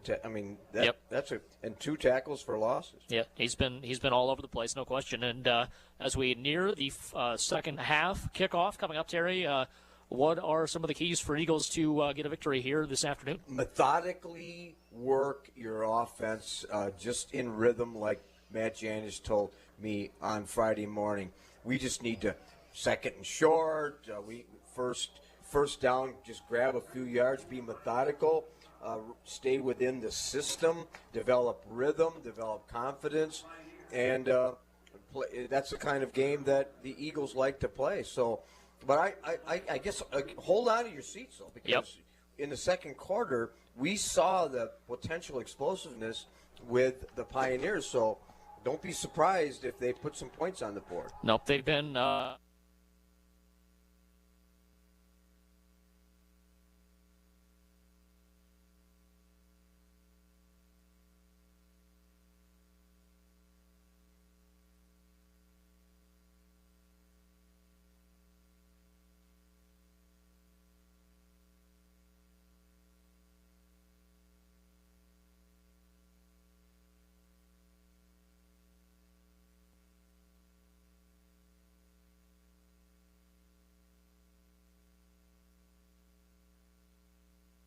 I'm telling you, their special teams they execute so well. The best special teams college team I've seen this year, the Eagles. First down and 10 at the 30-yard line. 1 receiver off to the right side and a couple of tight ends on the left side of the line. 2 receivers bunched up that way as well. And you take a look at UWL. They'll have 4 D linemen, 2 linebackers, and some secondary pieces as well. 5 cornerbacks overall. Here is a shotgun formation. Priami, trips receivers left and 1 right. Lawrence off to his left in the shotgun. He takes the snap. 5-step drop, still backs up, fires to the left side, complete, and nice tackle there by Ryan Daines to grab a hold of the intended target there, Garrett Stair, and it'll be 2nd down and 6. Jack Kelly staring him down, and as we talked in the first half, the strategy of the Pioneers, quick releases, no choice. And they will go quickly to the huddle. No huddle, rather, quickly to the line of scrimmage. 2 receivers off to the right side, 1 to the left, shotgun to the backfield. And now we've got the Eagles thinking movement took place, no call on the field, and now they'll be stuffed for a 2-yard gain. Lawrence tried the right side of the offensive line, nothing doing. Yeah, there may have been a little movement early. That's what Matt Janish is saying, and some other coaches. But, overall, the officials have done a good job in this game. Mm-hmm. I like officials that stay out of the way. Yep. Call what matters. Keep the game moving. And they're doing that here this afternoon. 3rd down and 4, 3 receivers off to the left side, 1 to the right. Be a big 3rd down stop if the Eagles can get it here. Shotgun is to Priami. 5-step drop, has some time, and now pressure is starting to come. There's a pass complete, breaking through a couple of tackles up the right sideline, complete to Garrett Stair, his 2nd catch of the second half, and it's going to be 1st and 10 at the Eagle 49. Perfect, certainly perfect protection for him that time. Do you know how difficult it is for a defensive back or a linebacker to stay with your man that long? Yep. And there was like 6 seconds before he threw the ball. 4 receiver set, 3 left, 1 right, shotgun to the backfield. Here's the play action fake on an under route, and it is Stair who gets about 4 yards and then gets leveled on the play. It's going to be 2nd down and 4 after a 6-yard pickup. Kind of a quasi rocket screen, it looked like. Dorsher all the way over from his defensive end, part of the tackle. So 2nd down and officially 5. They say he got to the 45-yard line. 12:54 to go in the 3rd quarter. Eagles lead 17-0. Tight end goes in motion to the right side of the formation. 2 receivers right and 1 left. Priami comes up to the line to give his lineman instructions. Lawrence comes up in his right side in the shotgun. Priami takes the snap. Hands off is to Lawrence. He bounces it out to the right side. He's got some room, and he has a 1st down and more as he bowls over Elijah Alt inside the 35 down to the 34-yard line. That's a pickup of 11 on 3rd and 4, and it moves the chains. Yeah, he did bolt over Elijah Alt and the birthday boy, but he changed directions. Good play for the Pioneers. Lawrence is starting to kind of get his groove as far as the ability to affect the offense. 1 receiver off to the right side, 2 to the left, H-back in the backfield. Shotgun also. Here's the handoff. Lawrence up the middle, and he's going to run into A.J. Spikala. Spikala shuts him down after a 2-yard gain. It's 2nd and 8. Well, we read about Lawrence. I mean, he's a load in 2 touchdowns, 500 yards on the season, and hard to bring down. It'll be coming up in a shotgun formation again. Priami with 2 receivers off to each side of the formation. 2nd down and 8 with 11:48 to go in this 3rd quarter. He kind of runs like Brant Bowman. He does. Very hard runner. Does not get tackled easily. Priami again sending instructions. Awaits the snap. Eagles changing coverage here on the play. Play action fake. They'll have 3 defenders in his face, and Priami just shoved it at the feet of one of the defensive linemen trying to knock him into next year. It's going to be 3rd down and 8. Into the soccer field, actually, behind us. We're going to talk about soccer in a minute, but, a play action is designed to hold your defensive linemen, hold your linebackers. It didn't work because the defensive line said, you might think we're thinking pass, but we're not. Be 3rd down and 8 coming up, 11:30 to go in this 3rd quarter. First drive of the second half for Platteville. They have it at the Eagle 33-yard line on 3rd and 8. 2 receivers off to the right side and 3 to the left. Shotgun to the backfield, empty set for Priami. He takes the snap. 3-step drop. Kelly pressures him. He rolls out to the right side, and Priami is close to a 1st down. Not going to be enough. He's 4 yards shy at the 32. Needed the 29. Officially, they say the 31, so 2 yards shy. It'll be 4th down right there. Great block that time by Patrick Byers, a junior 6'4" offensive lineman from Wauwatosa. And they will kick the field goal here. And it'll be Schweigert. See the distance of this one. Officially a 43-yard field goal attempt for Schweigert, trying to make it 17-3, get it to a 2-score game for the Platteville Pioneers.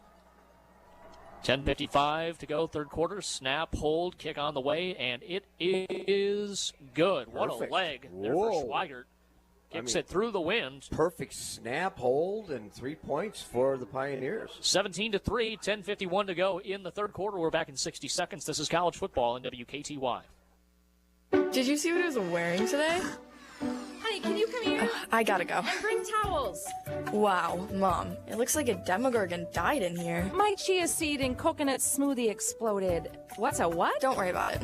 Gorgon? Hey, like you always say, good thing we got that tile from Sealands. Cleanup's easy, right? Sealands Flooring, carpeting, hardwood, and tile in Coon Valley, where the #1 priority is you. That was quick. So tell me about this Gorgon thing. Okay, so it's 1983. The Kret Cavalry to the rescue! Buying a home is getting harder and more expensive, so why not remodel the home you're in?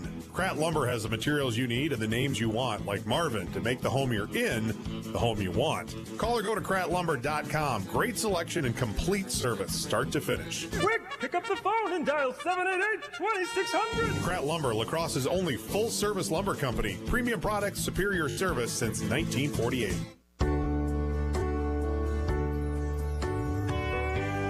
Welcome back to college football. Drew Kelly and Terry Erickson live with you here this afternoon. It is 17-3 after the opening drive for Platteville results in a field goal by Schweigert.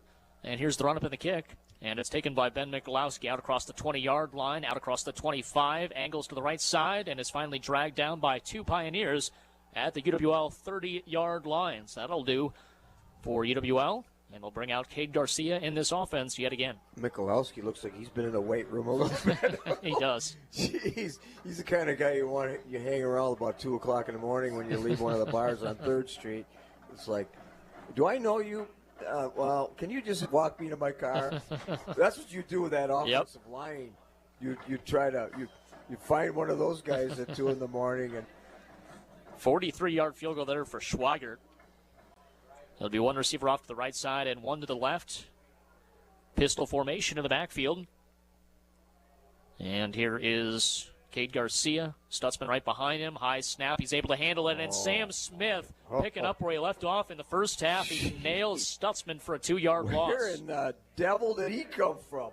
I mean, he was there just as Stutzman got the handoff. Like, come on. So 2nd down and 12 after the loss. They actually marked him at the 30, so it'll be 2nd down and 11. He's a linebacker, by the way. So Sam Smith from Pewaukee. That's why he leads the Pioneers in tackling, 72. Two receivers off to the left side and one to the right. Shotgun in the backfield. Stutzman off to the right of Cade Garcia. Play action fake going down the right sideline for Sorensen again. What a catch over the cornerback on a back shoulder fade, and that's another 1st down to midfield. Well, Dane Friday, he's picking on him. Cam Sorensen said, you might be a shutdown defensive back from Kiel, but you don't know who I am. I'm all conference. Great job there. Oshkosh. Great job there for Cam Sorensen. I like to get what you that said catch. about him adjusting, Yep. because it wasn't a perfect pass. He came back for it. Yep. 1st down and 10 after the pitch and catch. One receiver to each side of the formation. H-back Michalowski on the right side of the backfield. Pistol otherwise. Handoff is to Stutzman. Breaks through the initial tackle and gets to the 45-yard line before he's written down there after a gain of 5, and it's 2nd down and 5. That's more what UWL was expecting in the first two, that they saw, rather, in the first 2 drives of the game. Stutzman, like 5'6", maybe 180 pounds. Number 90, Peyton Lind, 277 pounds. He just ran right through him. Yeah. Two receivers off to the right side, none to the left. Shotgun in the backfield. Garcia will look to the sideline for a possible audible. Goes back and looks to the Pioneer defense, gives instructions to his guys. Pistol formation. Stutzman right behind him. Garcia takes the snap, turns, hands it off to Joey, left side, and gets maybe a yard to the 44, and it's 3rd down and 4 coming up. Nice defense that time by the Pioneers. Garrett Schumacher from Freedom, first guy to meet him.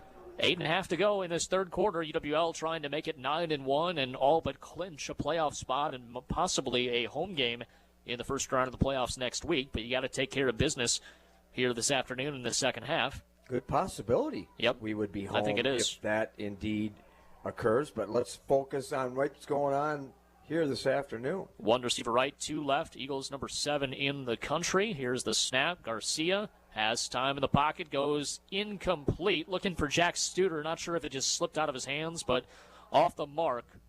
Defense would have been right there for a possible tackle anyway, but it's 4th down and 4. Yeah, really good coverage by the Pioneers. And that'll send out the unit for UWL, the punting unit. They were busy last week in the game against River Falls. Ryan Krieger will try to pin the Pioneers back deep inside their own territory. Special Teams Player of the Week in the WIAC. Yep. Following the famous Sean Payton, or Sean Parker's legacy he's left here, huh? There's a Sean Payton too, isn't there? Yep. He's in football. He's currently in broadcasting. Here's the yes, he is. Great punt. Takes a bad bounce for UWL. Hops back up the field, but it'll be down at the 23 or 24-yard line. And that's where the Pioneers will start this next possession. Wouldn't be bad to see it. Maybe another turnover. Terry, we talked about 3 turnovers. Coach Giannis mentioned that to you. It's been a little bit of an offensive struggle these last few drives. We'll see if the defense can turn it around. It has. Well, the defense, if you want a defense to turn it around, you're looking for at the one offense, right there. yeah. I mean, that's the thing. Just trying to get a little bit of a better field position, get a little bit more momentum for the offensive side. And obviously, we talked about Platteville, the way Platteville, the way they shut down the Warhawks of Whitewater. I mean, this is what they do. It's just a really grinded out style of football game. One receiver off to the left side and 2 to the right. Shotgun to the backfield. Here's the snap, low snap. Priami is able to handle it. Goes deep down the middle of the field on a post pattern, and it's going to be caught between the numbers at the 34-yard line. Double coverage, and somehow getting the catch was Garrett Stair. I know, and good coverage too. It just the receiver adjusted, and right in the middle of 2 Eagle defenders. Big play for the Pioneers. 2 receivers make it 3 receivers off to the right side and 1 to the left as they flip the field on that play. Shotgun to the backfield at 34 of UWL. Priami with Lawrence off to his right side. 3-step drop, looks left side on a streak route the whole way, and that is caught for the touchdown. It's going to be 17-9, and don't look now, but Platteville back into this game, number 18 with the catch. That was a great route and a great throw by Priami, but the catch made by number 18 that time, Jimmy DeRuscher. Yeah, he beat Cade Osborne on a streak route. It was just speed on versus speed, and the Pioneers won. Don't have many times you can say that, but that time it happened. It's 17-9 after the touchdown pass. 7:14 to go in this third quarter. It was 17-0 at halftime, so UWL going to have to get back to what they were doing in that first half. Whatever was working is obviously starting to fail them now, so we'll see if the Eagles can rebound and respond on this next possession. 60-second break. This is college football on WKTY. I'm Bill White with Maxwell White Plumbing. And I'm Jim from Sign Pro. Bill had a really big project for us. We run about 11 to 12 trucks. We have large trucks. Our trucks are 14-foot box trucks. They're big. And that's not all. And they've got toolboxes on the sides. There's a lot of detail on those trucks, but my guys love a challenge. It was actually easy for us. They had a tough job. They had to make it fit. Putting graphics on your fleet can be a big job, but it's a great investment. It's an investment worth making. It happens all the time. We're at a neighbor's house doing work. The next thing you know, the neighbor calls and says, "Hey, you're working at my neighbor's today. When can you get to my house?" So, Bill, Maxwell White has been a successful business for a long time. Any words of advice? Be bold. Stick out. Don't go cheap. And if you want people to see it, you got to have something that opens their eyes. Go to a pro. Sign Pro. 7823456.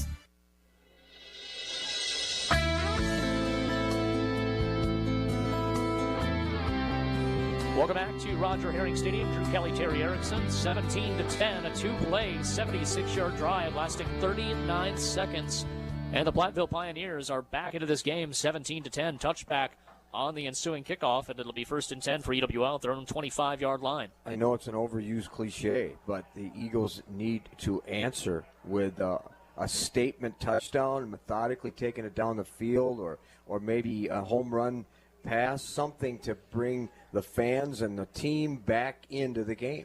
Took a look at our game last night on WKTY, Terry. It was just more about the momentum kind of just slipping away from Onalaska, and things just kind of snowballed from there. And obviously UWL is a very hard-nosed, mentally tough team, but got to be able to respond after something like this before it kind of snowballs to Platteville's favor, because this defense is going to be coming fierce and hard after they've started to kind of get UWL off schedule. 2 receivers bunched up to each side, shotgun to the backfield, actually a play-action fake as they toss it left. Boy.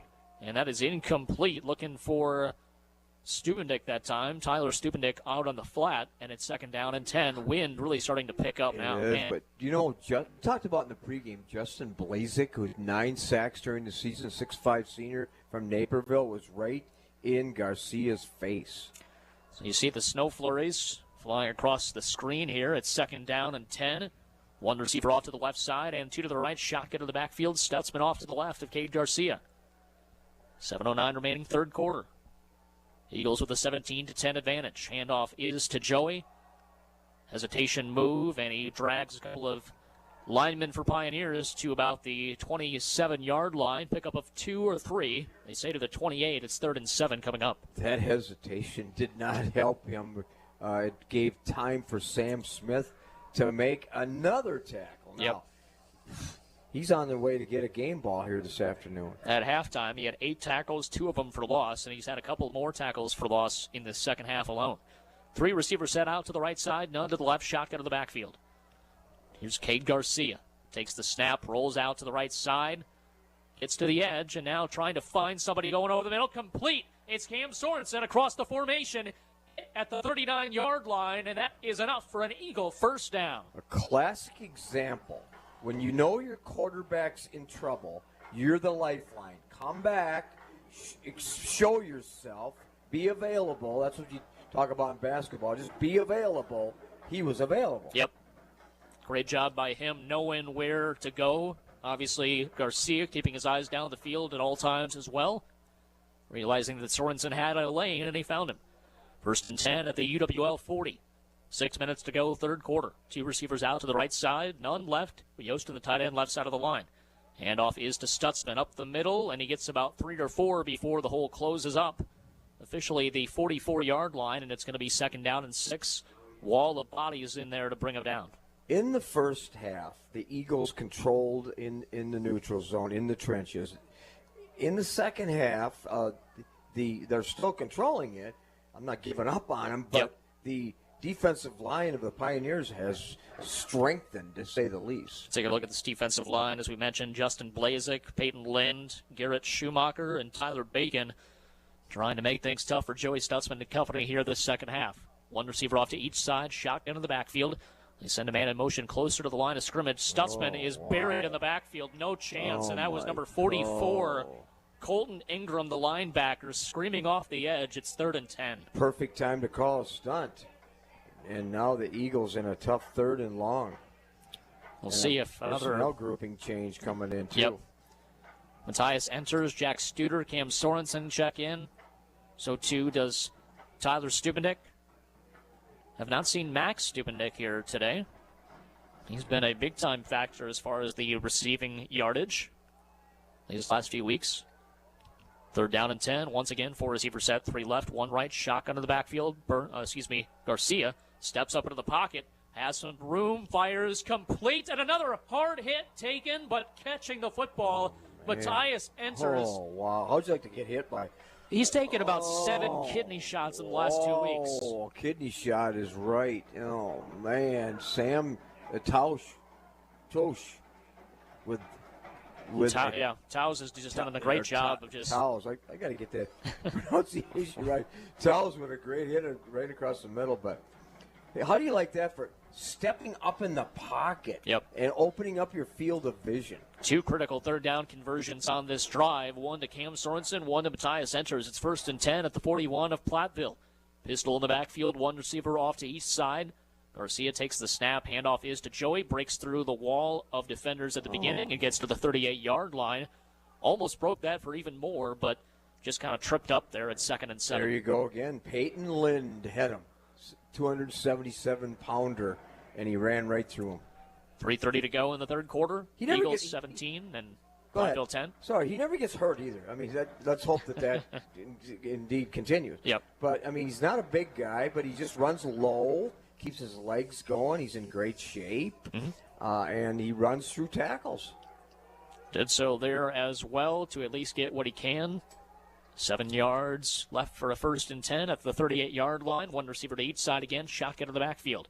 Play action fake and a play action fake, which is going to be incomplete. Tried to back shoulder fade. It was a little bit short of Matthias Enters, and it brings up 3rd and 7. Yeah, Matthias Enters knew where the first down marker was. He ran the defense off. He curled back. He had a first down. The ball was just underthrown. So 3rd down and 7, trying to disengage from that cornerback. A little bit more difficult than previous times. Good physical coverage on the outside there for Platteville. One of the few, I think 2 or 3 times Garcia has had bad passes. The rest of them have been perfect. 2 receivers off to each side. Shotgun in the backfield on 3rd and 7. Ball at the Platteville 38-yard line. Here's the snap. Burn, pressure on up the middle of the field. It's going to be wide open. Matthias Enters, weaves his way through the 20 down to the 16-yard line. And again, a third down conversion on this drive through the air. One word, poise. Because Garcia had 3 guys. They sent the house. Three players stunt. Yep. Linebackers, and he still was able to keep his vision to the open receiver. Going to be a 2-receiver set, 1 out to each side. Mikulowski, the fullback, goes in motion across the field, across the backfield, rather. He's going to line up as an H-back to the right side. Shotgun in the backfield otherwise. Stutzman off to his left. Ryan Byrne comes closer to the formation. Here's going to be a pass over the middle. It's Mikulowski. Mikulowski lowering his shoulder, and he gets inside the 5 to the 4. 1st and goal, Eagles. Mikulowski, how many catches did he have during the season? Not very many. He's a special teams standout, but 5'10", 220-pound junior from Waterford Union High School. I've heard of that place. He is a load there at the fullback position, giving blocks to Joey Stutzman and company. They're able to show off his receiving ability. 2 receivers off to the right side, 1 to the left, shotgun to the backfield. Now we've got whistles, no movement. Wow. All sorts of movement along the left side of the defensive line, or left side of the offensive line, right side of the defensive line, but they say everybody held their water. Shotgun in the backfield. Here's the handoff to Joey Stutzman. Juke move in the center of the field, and he's into the end zone for the touchdown.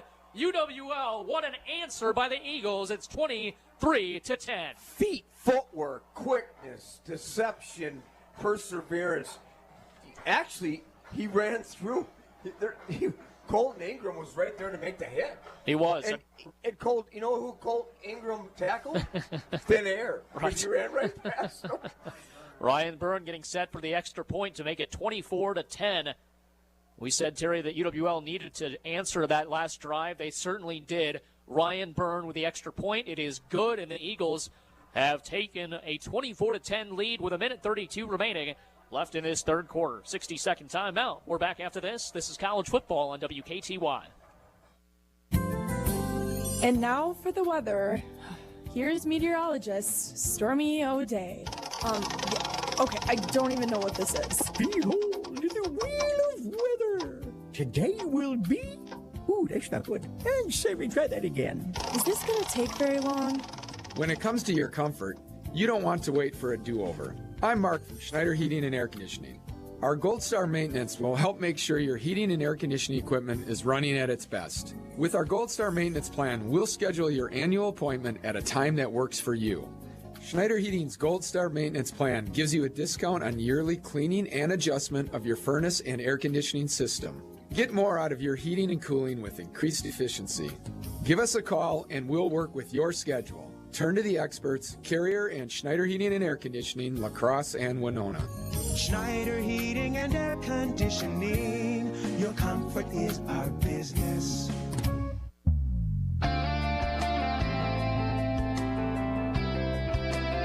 Back here at Roger Herring Stadium, Drew Kelly, Terry Erickson, 24-10, 11 plays, 75-yard drive, resulting in a Stutzman 40-yard touchdown run, taking over 5 minutes, 40 seconds off the clock. Here's the kick. Lawrence on the return to the 15-yard line. He's got a hole. Look out. Ryan Byrne and a Couple other Eagles back there, but it's going to be a 1st and 10 at midfield on a great special teams return by Platteville.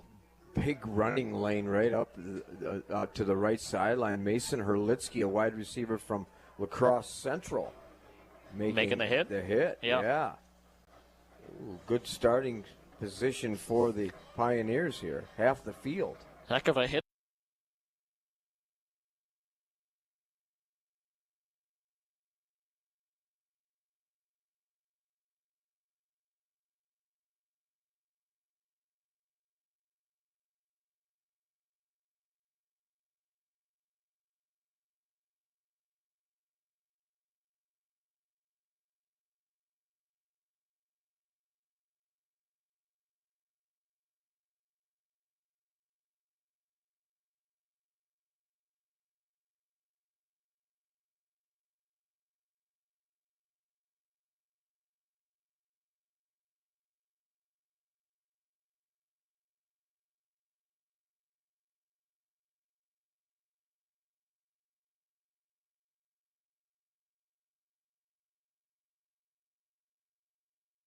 Need more of that to make him uncomfortable. Jack Anderson chased him out of bounds, made him throw it onto the track. So 3rd and 4, once again trying to get the football back to their offense. 53 seconds to go in this 3rd quarter. 2 receivers make it 3 receivers off to the right side and 2 to the left. Empty set in the backfield for Priami. Maybe changing the play call. An audible on 3rd and 4 at the Eagle 44. Priami has a lot of time in the pocket, steps up, scrambles off to his left side, almost lost the ball. Now is going to take a huge hit along the sideline. It's going to be short of a 1st down. That was a fully legal hit there, Terry. Yeah, but right in the middle of the field of play. It sure was legal. I don't know if the Pioneers would agree, but it was, and you're right, about 1 yard short of that coveted 1st down marker.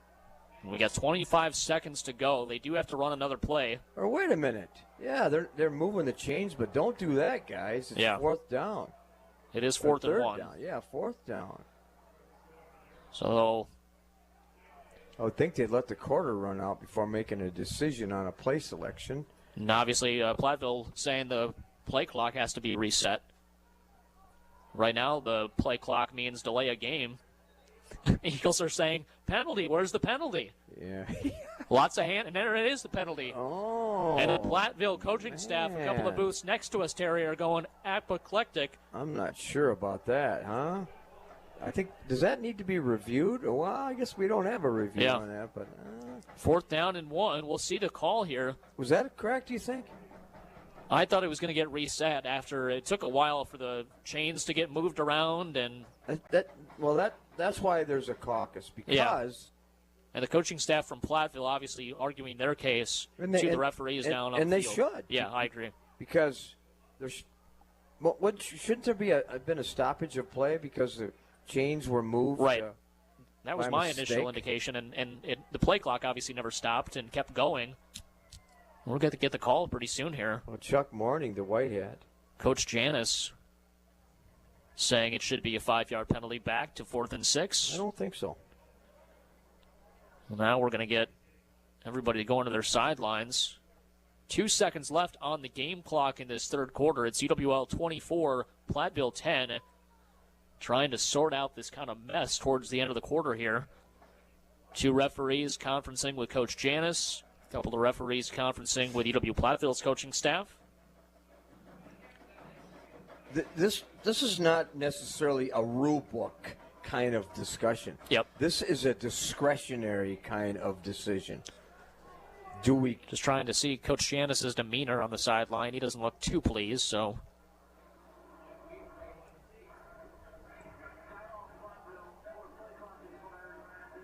Platteville called timeout before the play clock expired. Well, I don't know why it took so long to kind of announce that, though. I don't know. Platteville obviously was upset that they needed to burn that timeout. I'm assuming was kind of the discussion for the Platteville coaching staff, saying it should have been bumped up anyway. Here's the problem. The official didn't indicate that. No, he didn't. 4th and 1. Going to be a big play towards the end of the third quarter. This is the last play before we get to the final stanza. 2 receivers to each side. 4th and 1. Shotgun in the backfield. Priami. Lawrence off to his left. Hard count. Yep, trying to get the Eagles to jump. They're going to snap it. Read option to the left side. And Lawrence, I think, with that initial effort, he fumbled is going to get the first down. And did he fumble? He did. Well, oh, my gosh. The Eagles, I think UWL is saying they've got the football. There's also a penalty flag in the secondary, Terry. Well, they're okay. But if the penalty is after the play, the Eagles, I have confidence. I didn't see the ball pop out, but obviously Chuck, did. I got a confidence in Chuck Morning, the white hat in his crew, and it was a fumble, no doubt about it. But let's see, the penalty against the Eagles, it looks like it. Yep. Nope. What do we got? Unsportsmanlike conduct penalty on UWL. Okay. And still waiting to see if it's going to be after the play. Eagle recovery for a fumble.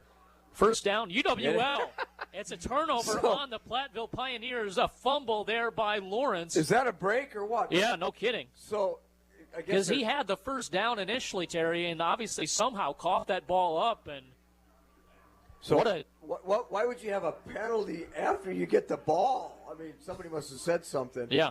Because I didn't see any malicious activity of any kind. No. So nevertheless, we go to the end of the third quarter, and UWL, after the penalty, is going to have it 1st and 10, obviously backed up a little bit, but after the turnover, it's going to be a great position for UWL to kind of ice this game to a certain degree. I'm going to ask Matt Janish next week about, you get the ball back, you had a great hit, and then why would you get a penalty? What happened? What happened there? Yeah.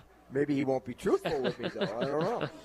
We'll see what happens here as the fourth quarter will commence in just a little bit. Going to take a quick 30-second timeout. We're back after this. This is college football on WKTY.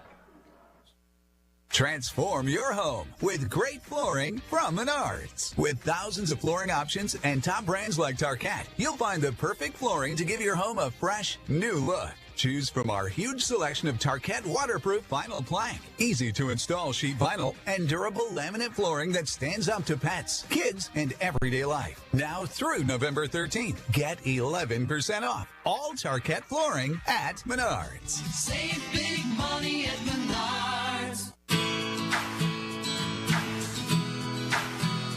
Welcome back to college football, Roger Herring Stadium on Veterans Day weekend.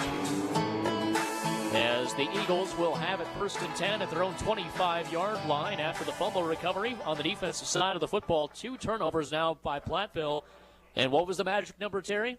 3? That's what Matt Janish. We need 3, but the Eagles 15 minutes away from an NC2A postseason bid. You know that, don't you? And a share of a conference championship. That's number right. 34 in program history. Got to get the job done for the next 15 minutes. Stutzman gets hit hard in the backfield after a loss of 1. It's 2nd down and 11. Well, first you got to take care of Sam Smith, who was in on that tackle, too. That guy's like All-American or what? Yeah, if you have 11 Sam Smiths, you'd be in a pretty good situation if you're Platteville. But I don't know if I like him.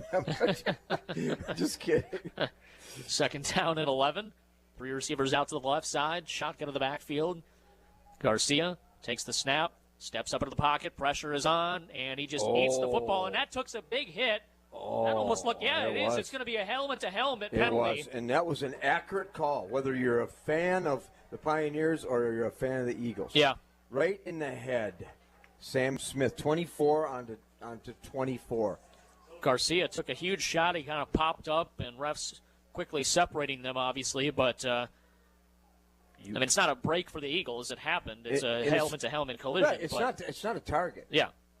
But as we're taking a quick break, I want to just mention, in case you missed it, Garcia needs to stay healthy. Why? Exactly. Because the dual quarterback, Kaiser Hildebrand, is not able to play. Maybe the rest of the season. So. Yeah. ACL injury is tough, especially with this style of play. It is a personal foul, helmet-to-helmet penalty on the Platteville Pioneers. No targeting. No, I see no reaction from the coaching staff for one booth to our left, because they saw the same thing we saw. Yep. Obviously, hard collision. Garcia's going to be fine, thankfully. As an official, on Sunday when the tapes are reviewed, if you don't make that call, you're in deep trouble. Yep. player safety. I mean, there's holding, there's whatever, but I mean, player safety, I would imagine that's a definite no-no as far as making sure you're getting that call correct. Will Yostin in formation from right to left as the tight end. Here is Garcia. Pressure up the middle again, rolls out to the right side, tries to fire a little shovel pass almost to Joey Stutzman, landed at his feet, and it's 2nd down and 10. Yeah, flushed out of the pocket. I didn't like that play either. I don't think. Yeah, not much going on there. Stutzman wouldn't have went anywhere if he'd have caught it, even though he runs through tackles. Yeah. So 2nd down and 10, a lot of those routes going 20 yards down the field. And yeah, take that out of your playbook.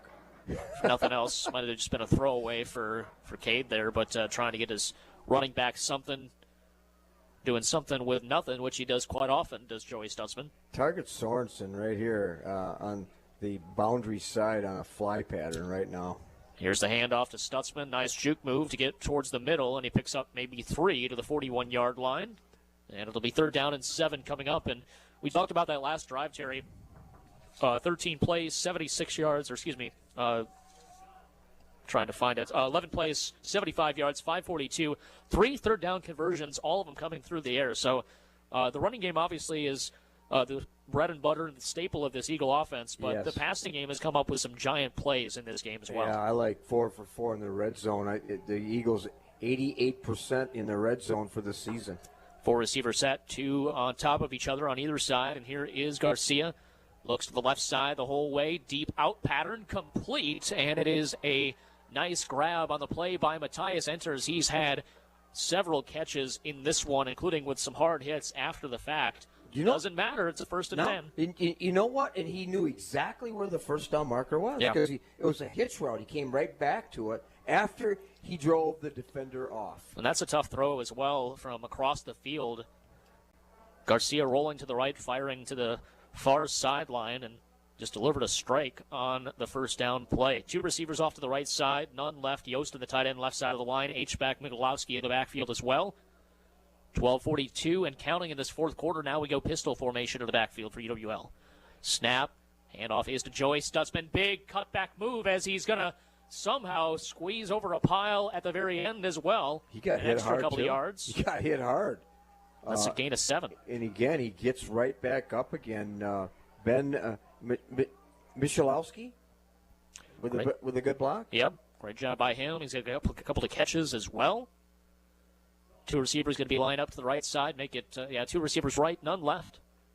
Yost in the tight end on the right side of the line as well.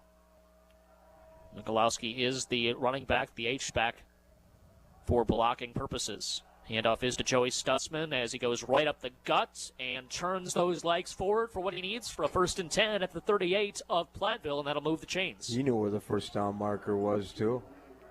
Just ran through a couple of defenders and kept his legs moving. So UWL will keep that clock running. Stutzman with 70 yards at the end of 3, looking for that coveted 100-yard game again. I think he's had 6 of them yet so far this year. 2 receivers off to the right side, none to the left. Shotgun to the backfield. Now they'll go into the pistol formation again. And they are going to be content, I think, with running the heck out of this football the last 11:30 of the game. Here is another handoff to Joey. Big hole, giant hole into the secondary. Not touched before he's tackled at the 19-yard line, and it's inside the red zone for UWL. When you really need blocking to put the game away, that's what you get right there. That was just an explosion for the Eagles, and it's just been 3-4 yards in a cloud of dust, and there they break off a giant one as it's to the 19 of Platteville. 2 receivers left side. Once again, same formation of the backfield, pistol with an H-back in there. And looking to the sideline for a possible audible here. Trying to salt this one away. Now they go into the shotgun. Stutzman off to the right side of Cade. In the backfield. Garcia takes the snap, high snap, able to handle it. Here is Stutzman, gets what he can, jumps through the hole and maybe 2 yards on the play to the 17-yard line. The high snap kind of disrupted the rhythm a little bit. Yep. Consequently, the hole closed pretty quickly. Honestly, if you're not getting tackled in the backfield by Sam Smith, I think this is a win. Just keep pushing it down the field and slowly but surely having those chunk plays, and Obviously, you're in field goal range right now for Ryan Byrne to make it a 3-score game. First field goal, unfortunately, was blocked, or second field goal was blocked after he broke the record in Eagle history for most field goals in a career. Pistol in the backfield again, 2 receivers off to the left side again. And here is the snap, much better snap this time. Stutzman is going to take the right edge this time to the 15-yard line, and that's a gain of 2. Brings up 3rd down and 6. They need the 9 for a first down. Trying to go against Michalowski again, going behind him. Good penetration by the front line of the Pioneers. New formation coming in here. Plenty of receivers, including Jack Studer. Matthias enters. Cam Sorensen. Michalowski comes out. Schultz, the tight end, going to be lined up right side of the line as well. Blazek on that last tackle. You know, we haven't heard a lot of Blazek or Bacon here this afternoon. Both defensive ends kept under wraps for the most part. Here is Studer in motion. They're going to have the blitz right up the middle. Incomplete, trying to fire it to, I believe, Matthias enters over the middle, and it was nearly intercepted on the play. It's 4th down and 6, and they'll bring out the field goal unit. Stuck the right time to dial up a stunt, and the Pioneers did that. Fortunately, not a turnover for the Eagles. Colton Ingram diving for it at the very last instant to try to pick it off there in the middle of the field, but goes off his hands, incomplete. And so it'll be Ryan Byrne trying to make it 2 for 3 from field goals. It'll be a 37-yard attempt. Or excuse me, a 32-yard attempt. Here's the snap, the hold, the kick is on the way. This one is not blocked, but it is off to the right side and no good. So it remains a 14-point lead for UWL with 8:55 remaining in this contest. We'll keep it here. My apologies. Yeah. So we'll have the Platteville offense coming out with maybe some momentum. Maybe, but I was watching. But the defense has been, Yeah, I was watching Ryan Byrne come off the field. Nobody's got to say a word to him at all because he still is so upset with himself. He's so hard on himself. He's chasing perfection, and he's there, by the way. Yep. And he just he didn't let you down. He didn't let his team down. You'll get another shot at it. Yep. So 1st and 10, Platteville back out on offense. 3 receivers off to the left side and 1 to the right. Shotgun to the backfield. Lawrence goes in motion to the right side out of the flat. Now here is pressure. Kelly making things difficult on Priami. Priami still being pressured. He fires to Lawrence. Lawrence is shoved out of bounds at about the 23-yard line. That was just a difficult play all the way around thanks to Jack Kelly. Yeah, and exactly. Pretty good protection. Tate Pitcher, defensive back from Somerset, on the hit. 2nd down and 6 at the 24-yard line. Have to get 30 for a 1st and 10. Patrick Byers, a good job of protection. Play action fake. A lot of times, Priami. Now Kelly is in on him, and he sacks him for the 3rd time. 3 sacks for the 2nd game in a row for Jack Kelly, and they bury him back at the 10. It's a photo finish between the best hair on the team, between him and Will Yolston. You know that? How about they just be co-best hairs, one on offense, one on defense? They're both obviously making a big impact. It's 3rd down and 21. 8:07 to go here in this 4th quarter. And that was a momentum killer, obviously, Terry, is now your 3rd and mile. I'm not surprised at that penetration. Certainly we talk about him all the time. Jack Kelly from Plover. 3 receivers off to the left side, 2 to the right, shotgun to the backfield. Priami pressured again by Kelly. Kelly got him, and now it's going to be a scrum for the football as it's loose, and the Eagles, do they recover? Yes, they do. They do. It's a touchdown for UWL. Dorschner with the recovery, and it's 30-10 Eagles. Do you think Josh Dorschner's parents, who texted me this morning, told me about how much they appreciated you and me, you think they're excited? We gave him the credit for that, Dad. He got the credit for that fumble recovery. Yeah, that is We might have messed up the block kick, but he definitely got the recovery on that touchdown. The only 6-year player on the team is Josh Dorschner. And he's just having a great year. Obviously, the leader on this team. 30-10. Jack Kelly in on the pressure. I believe he got it credited for this sack and the strip sack as well, covered in the end zone by Dorschner. And now Ryan Byrne, who just 10 seconds ago missed a field goal, gets a chance to rewrite a little bit of that history. Now it's 31-10 Eagles. This defense has started to really show itself these last 2 weeks, and it's carried the Eagles to a couple of near victories. Still not completely over, but it's looking good right now. It is. So if the offense fails or Ryan Byrne misses a field goal, he should have. Don't worry about it, Ryan. Yep, we're good. Care of the defense, man. We're fine. We're fine. Relax. Nobody is panicking on that sideline. They've got basically all units are playing at peak level right now if you're EWL. And we talked about it, Terry, as well. We'll keep it here for the time being, Faith Rose. But with the absence of Kaiser Heltebrand, a weapon that, obviously makes it hard on a lot of defenses, you're going to have a complete game for all three units. And that's what it's come down to in this game as well. Absolutely. And, just reflecting back to last night in Wisconsin Rapids, I said at the conclusion of that win for the Aquinas Blue Gulls, they, Drew, are as solid in all three phases of the game as I've seen a high school team in a long time. You're going to get a chance to see that down at Camp Randall, and we will be there too. Going to be a fun one on Thursday. Looking forward to next weekend. Hopefully the Eagles can hold on here. It's 7:42 remaining. And this is kind of where in my game, Terry, you saw West Salem kind of play with their hair on fire and pin their ears back and just go after the quarterback. And here is a return by Lawrence. He's to the 15-yard line, and he's buried at the 13, and the special teams wants to get on the foot. Well, we just talked about that, and all of a sudden they say, yeah, you're right, guys. I'm looking at a new name here, Landon Ohm, a linebacker from Marengo, Illinois. No, he's not a new name. He's excelled on the special teams in previous games, making the hit. It's all about speed and courage and flying to the ball. The Eagles do it perfectly. 1st and 10 at the 14-yard line for Platteville. They obviously had a lot of hopes coming into this one. A win might have given.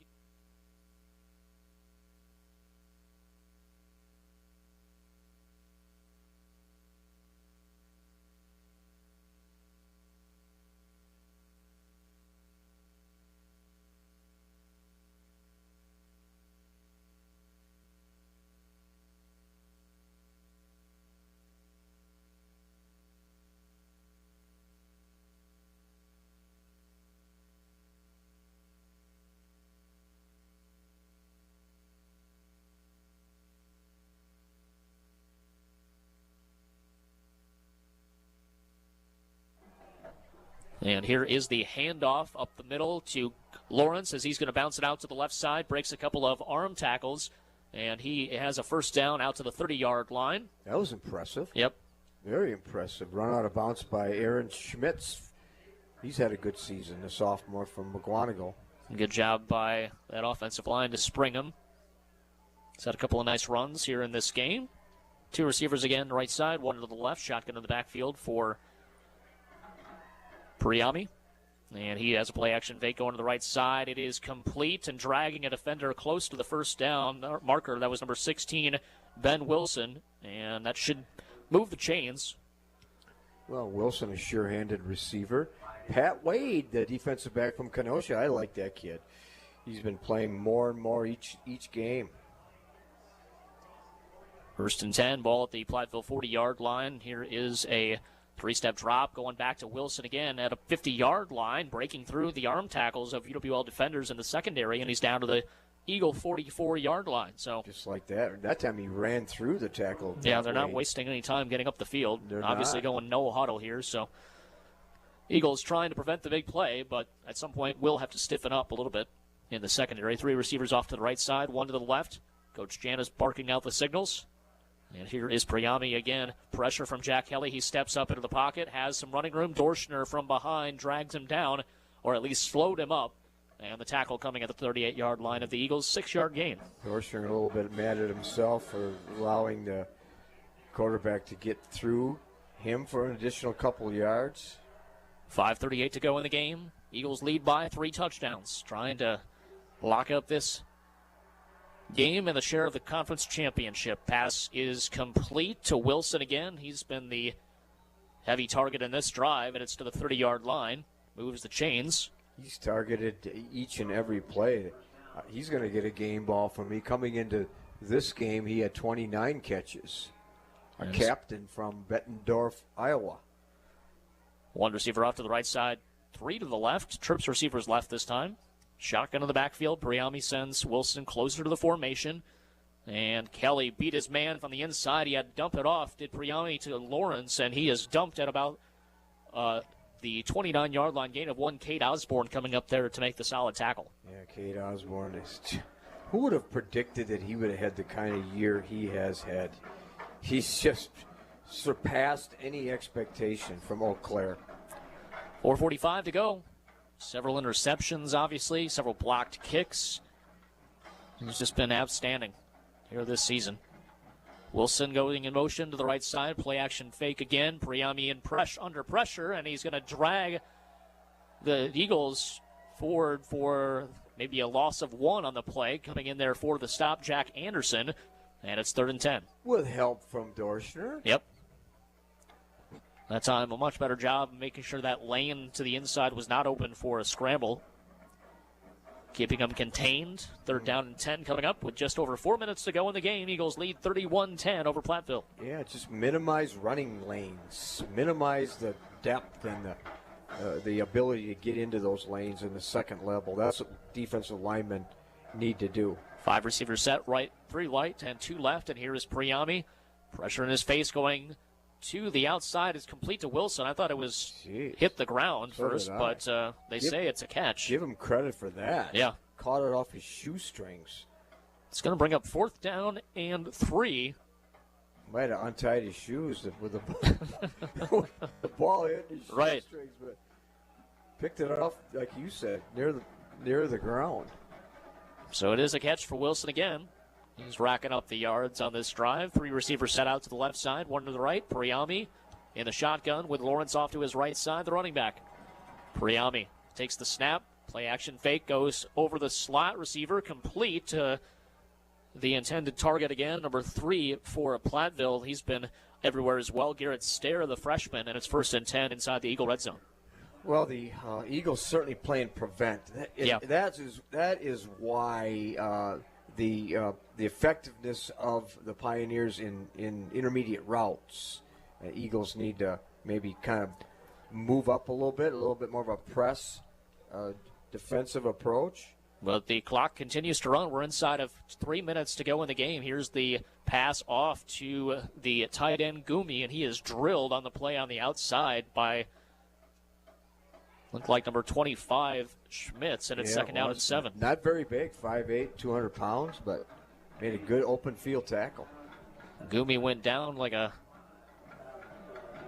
tree after being cut down by a lumberjack, and it's 2nd down and 7. 2 receivers off to the right side, 3 to the left. Shotgun empty set here for the quarterback Priami, and now a timeout called by UWL. 2:15 to go in the game. Eagles lead by 21. And I think the prevent defense area is really kind of shown well as far as the results here on this drive. A lot of time taken off the clock. They only have 2 timeouts left, and you're looking at obviously a 3-score game. So that's the saving grace. I mean, they're effective on offense in those short routes. However, the Eagles are giving them those passes, bend but not break, the old cliche. Yep. Now Matt Janisch may be wanting to change his scheme a little bit here now. He's the head coach, but he's also the defensive coordinator as the Pioneers are in the red zone. Yeah, but now obviously with the 11-yard line, you can play a little more standard defense here and kind of play up more to your liking and see if the pressure gets in on Priami again. We've had a defensive touchdown, 2 turnovers forced by UWL. Or excuse me, 3. We did have 3 turnovers. Yep. Remember what I said? Yes. Yep. 3 is the magic number that he wanted. We got it. But Priami's looked good. He's been clean in the pocket this possession. Yep. And when he has had pressure, good job by him to step up and try to escape the pocket. 2 receivers set out to the right side, 3 to the left, shotgun to the backfield. As Priami will wait for the referees to allow a play to continue. You know what they're doing? Chuck Morning is saying, Coach Janisch, get in the box where you belong. It's like, okay, I'll go. Now he's out of the box. Like, get back in that box. 2nd down and 7. Still awaiting official word. Now the side judge is coming over to reinforce what Chuck Morning said. Priami, who has been knocked out of 2 ball games here. He's done a nice job of standing in there with all the pressure. Here's the out pattern, complete, and Elijah Alt with a huge hit and tackle finishes it at the 14-yard line. Textbook tackle there, and it's 3rd and 7. Captain, 5-year player, senior, birthday boy. I mean, you used a good word. He finished. Yep. He didn't just hit. He finished by wrapping his arms around.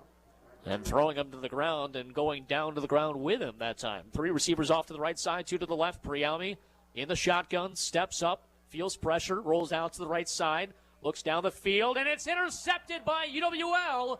1:38 to go, and that is going to do it. Number 33 for the Eagles, Tate Pitcher, the freshman from Somerset, closes the door on this Platteville season. An errant pass right into the hands of Tate Pitchers. I'm sure the ball's in the air and Tate's saying, "You got to be kidding me. It's coming right to me." And all he had to do was just catch it and then go to the ground. And the Eagles, as you said, are 1 minute and 38 seconds from hopefully continuing the season. Yep. It's going to be a 9-1 season for the Eagles. It'll be a conference championship berth. Obviously, Whitewater has the tiebreaker, so they are the automatic qualifiers. But I don't know how you can keep a 9-1 Eagle team in the WIAC out of the playoffs. It's going to happen.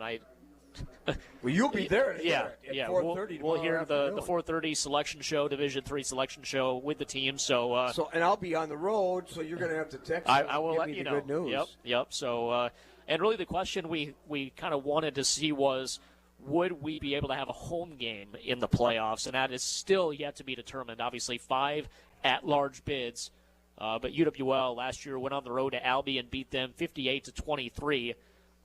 Good memory. So that was one of those games where, 8-2 versus 9-1, but just given the WIAC and the way that they were tested last year, obviously came in and took care of business. So we'll see if the committee kind of thinks about that going forward. But a couple more kneel downs for Cade Garcia. And I got to give credit to this Eagle team, Terry. It was 17-10. You and I started to feel a little bit nervous here up in the booth as more than a little. Yeah, Platteville kind of started to eke into this Eagle lead, and then they did not score or sniff the end zone from there on out. Offense, defense, special teams, just continuing to retake the game over at that point. Well, the point in the game that we were nervous is the ease of which they scored. Yep. And then 2 plays, 75 yards, and that was after a couple of stops from UWL. They're going to get him, trying to get to the. Now he looked and he just turns around and just takes it. Well, Matt Janis got the Gatorade bath. He should have gotten it. And he just turns around, sees it coming, doesn't try to run away. No, he welcomed it. Go ahead. Arms wide open. Go ahead. Get me wet. And they're going to dump another coaching staff member as well. And this Eagle team is 9-1, and they are conference champions. 34th conference championship in program history. And that's another accolade this senior class. We honored 18 of them before the game. That's another accolade they can put on their resumes as the Eagles go to 9-1 and 6-1 in conference play. A 31-10 victory over Platteville. And this is a very happy Eagle roster. There's no question. They are just pumped up beyond belief. Well, I hope our fans are as excited as we are. And by the way, you talk about starting your career on the high note. Matt Janis now 18-4 as a head coach. He's had a fantastic career. The recruiting efforts have been fantastic as well. The Eagles, once again, are 9-1, 6-1 in conference play. And they will await their fate tomorrow afternoon in the selection show for D3 football. We all expect at least a playoff game somewhere. We'll have to see where the location will be. But what can you say overall about this Eagle team? Senior-wise. Yeah. Exactly. I've watched them practice throughout training camp and so on. Now, as I watch them now with their victory dance, you think there's a little bit extra kick in their dance as they face us from the 30-yard line? They want to know who's going to be there, or will you be their girl? I think every girl in lacrosse is going to be. Well, yeah. Yeah. They're going to be. If you're a girl downtown tonight, you better watch out. Eagles win it 31-10. We're going to take a quick 30-second timeout. We'll break down the stats in this conference championship victory right after this. This is college football on WKTY. The new WKTY Cares campaign, sponsored by the Kratt Lumber Company of La Crosse and Reinhardt Food Service, is the new way WKTY gives back to our community. Focusing on area programs that support our local kids, athletics, and those in need, WKTY Cares is aiming to make lives better in the Cooley region with targeted donations to local programs whose primary goal is also helping those in need. In November, the WKTY Cares campaign is proud to award River City Youth Hockey as this month's donation recipient, thanks to Kratt Lumber Company of La Crosse and Reinhardt Food Service.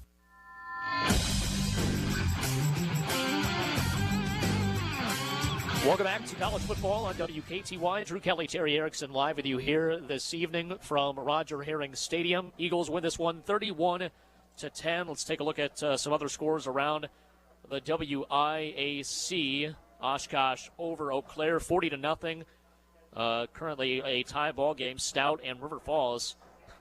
And this says Whitewater 79, UW-Stevens Point 10. We'll 79. We'll check out that to make sure. But somebody wrote that wrong.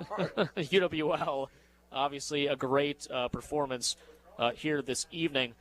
Taking a look at those stats, Terry, kind of what jumps out at you? Well, what jumps out is 4 for 5 in the red zone.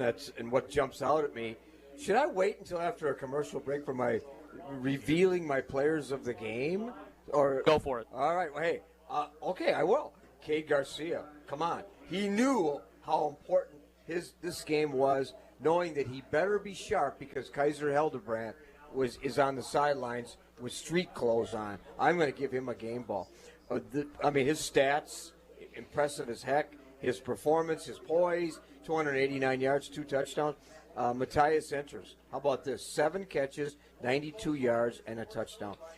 Now, you know I'm going to say this for a game ball because Cameron Sorensen, who has been somewhat in dormancy, would you agree? Yep. Came through with shining colors on his senior day. Cameron Sorensen, 5 catches, 139 yards. A.J. Spikala, 8 tackles, and absolutely he gets a game ball. I'm going to give the game ball unequivocally, the entire game ball to Sam Smith. Yeah. The linebacker with 13 tackles. 4 tackles for loss. Yeah. Oh, my God. He was all over the place. And so that's kind of my thoughts in terms of game ball. I have a lot of other thoughts, too, but I'll take a breath and turn it back to you. Jack Kelly, 3.5 sacks on the afternoon as well. He had 3 sacks last week against River Falls, enough for a Defensive Player of the Week. I got to imagine that might be a similar consideration here this week. Taking a look at Cade Garcia, 16 of 24, 289 yards and 2 touchdowns, no interceptions. Joey Stutzman, 31 carries, 95 yards and a touchdown. Brent Bowman, 3 carries, 19 yards as well. And Cade Garcia showing he can scramble when he needs to. He had 2 carries for 10 yards, one of them being an 11-yard gain that ended up picking up a first down. And when the chips were down, when the defensive lineman for Platteville was really starting to stunt the offensive line and the running game of UWL, I thought the passing game and these receivers, the quarterback, and the trust and the wavelength that they have, a lot of them were scramble drills with Cade Garcia getting out of the pocket and just trying to find somebody down the field and the receiver coming back to him and knowing where the first down marker is and being able to pick up those pivotal third downs when it looked like the game was teetering on the brink. You're exactly right. Good assessment of coming back to be a lifeline. But, hey, before we close the broadcast, let's make sure we honor the performance of Michael Priami, the quarterback for the Pioneers. Yep. He was under intense pressure most of the game. He scrambled. He kept his eyes downfield. He had 261 yards. He played well for the Pioneers, too. Certainly did. And just to let you know, Terry, the 79-10 score is real. UW Whitewater 79, Stevens Point 10, so it'll be... Is that a record? Is that a record? I don't know, of but points scored in the there's WIAC? still 7 minutes to go in the game, so Oh, well. we'll have to see if they get to 100. I don't know. No, I don't think the opponent would appreciate. No, that. I don't think so. I don't think they'll Did get they to 100. shake but- hands after the game? Yeah, I'm not sure. I'm not sure. That'll be an interesting post game to witness. But here in this one again, UWL, a fantastic performance, all three levels, 31-10 over Platteville when they needed to get the victory to clinch a playoff spot. They do so. Do want to thank a lot of the folks back in the studio. Had some technical difficulties before the game. Everybody got on the air prior to kickoff. Great hard work by you guys. Can't thank you enough for helping us out. Faith Rose back in the studio, keeping us on the air. Teague upstairs on the press box roof, braving the elements. For Terry Erickson, I'm Drew Kelly saying so long from Roger Herring Stadium. You've been listening to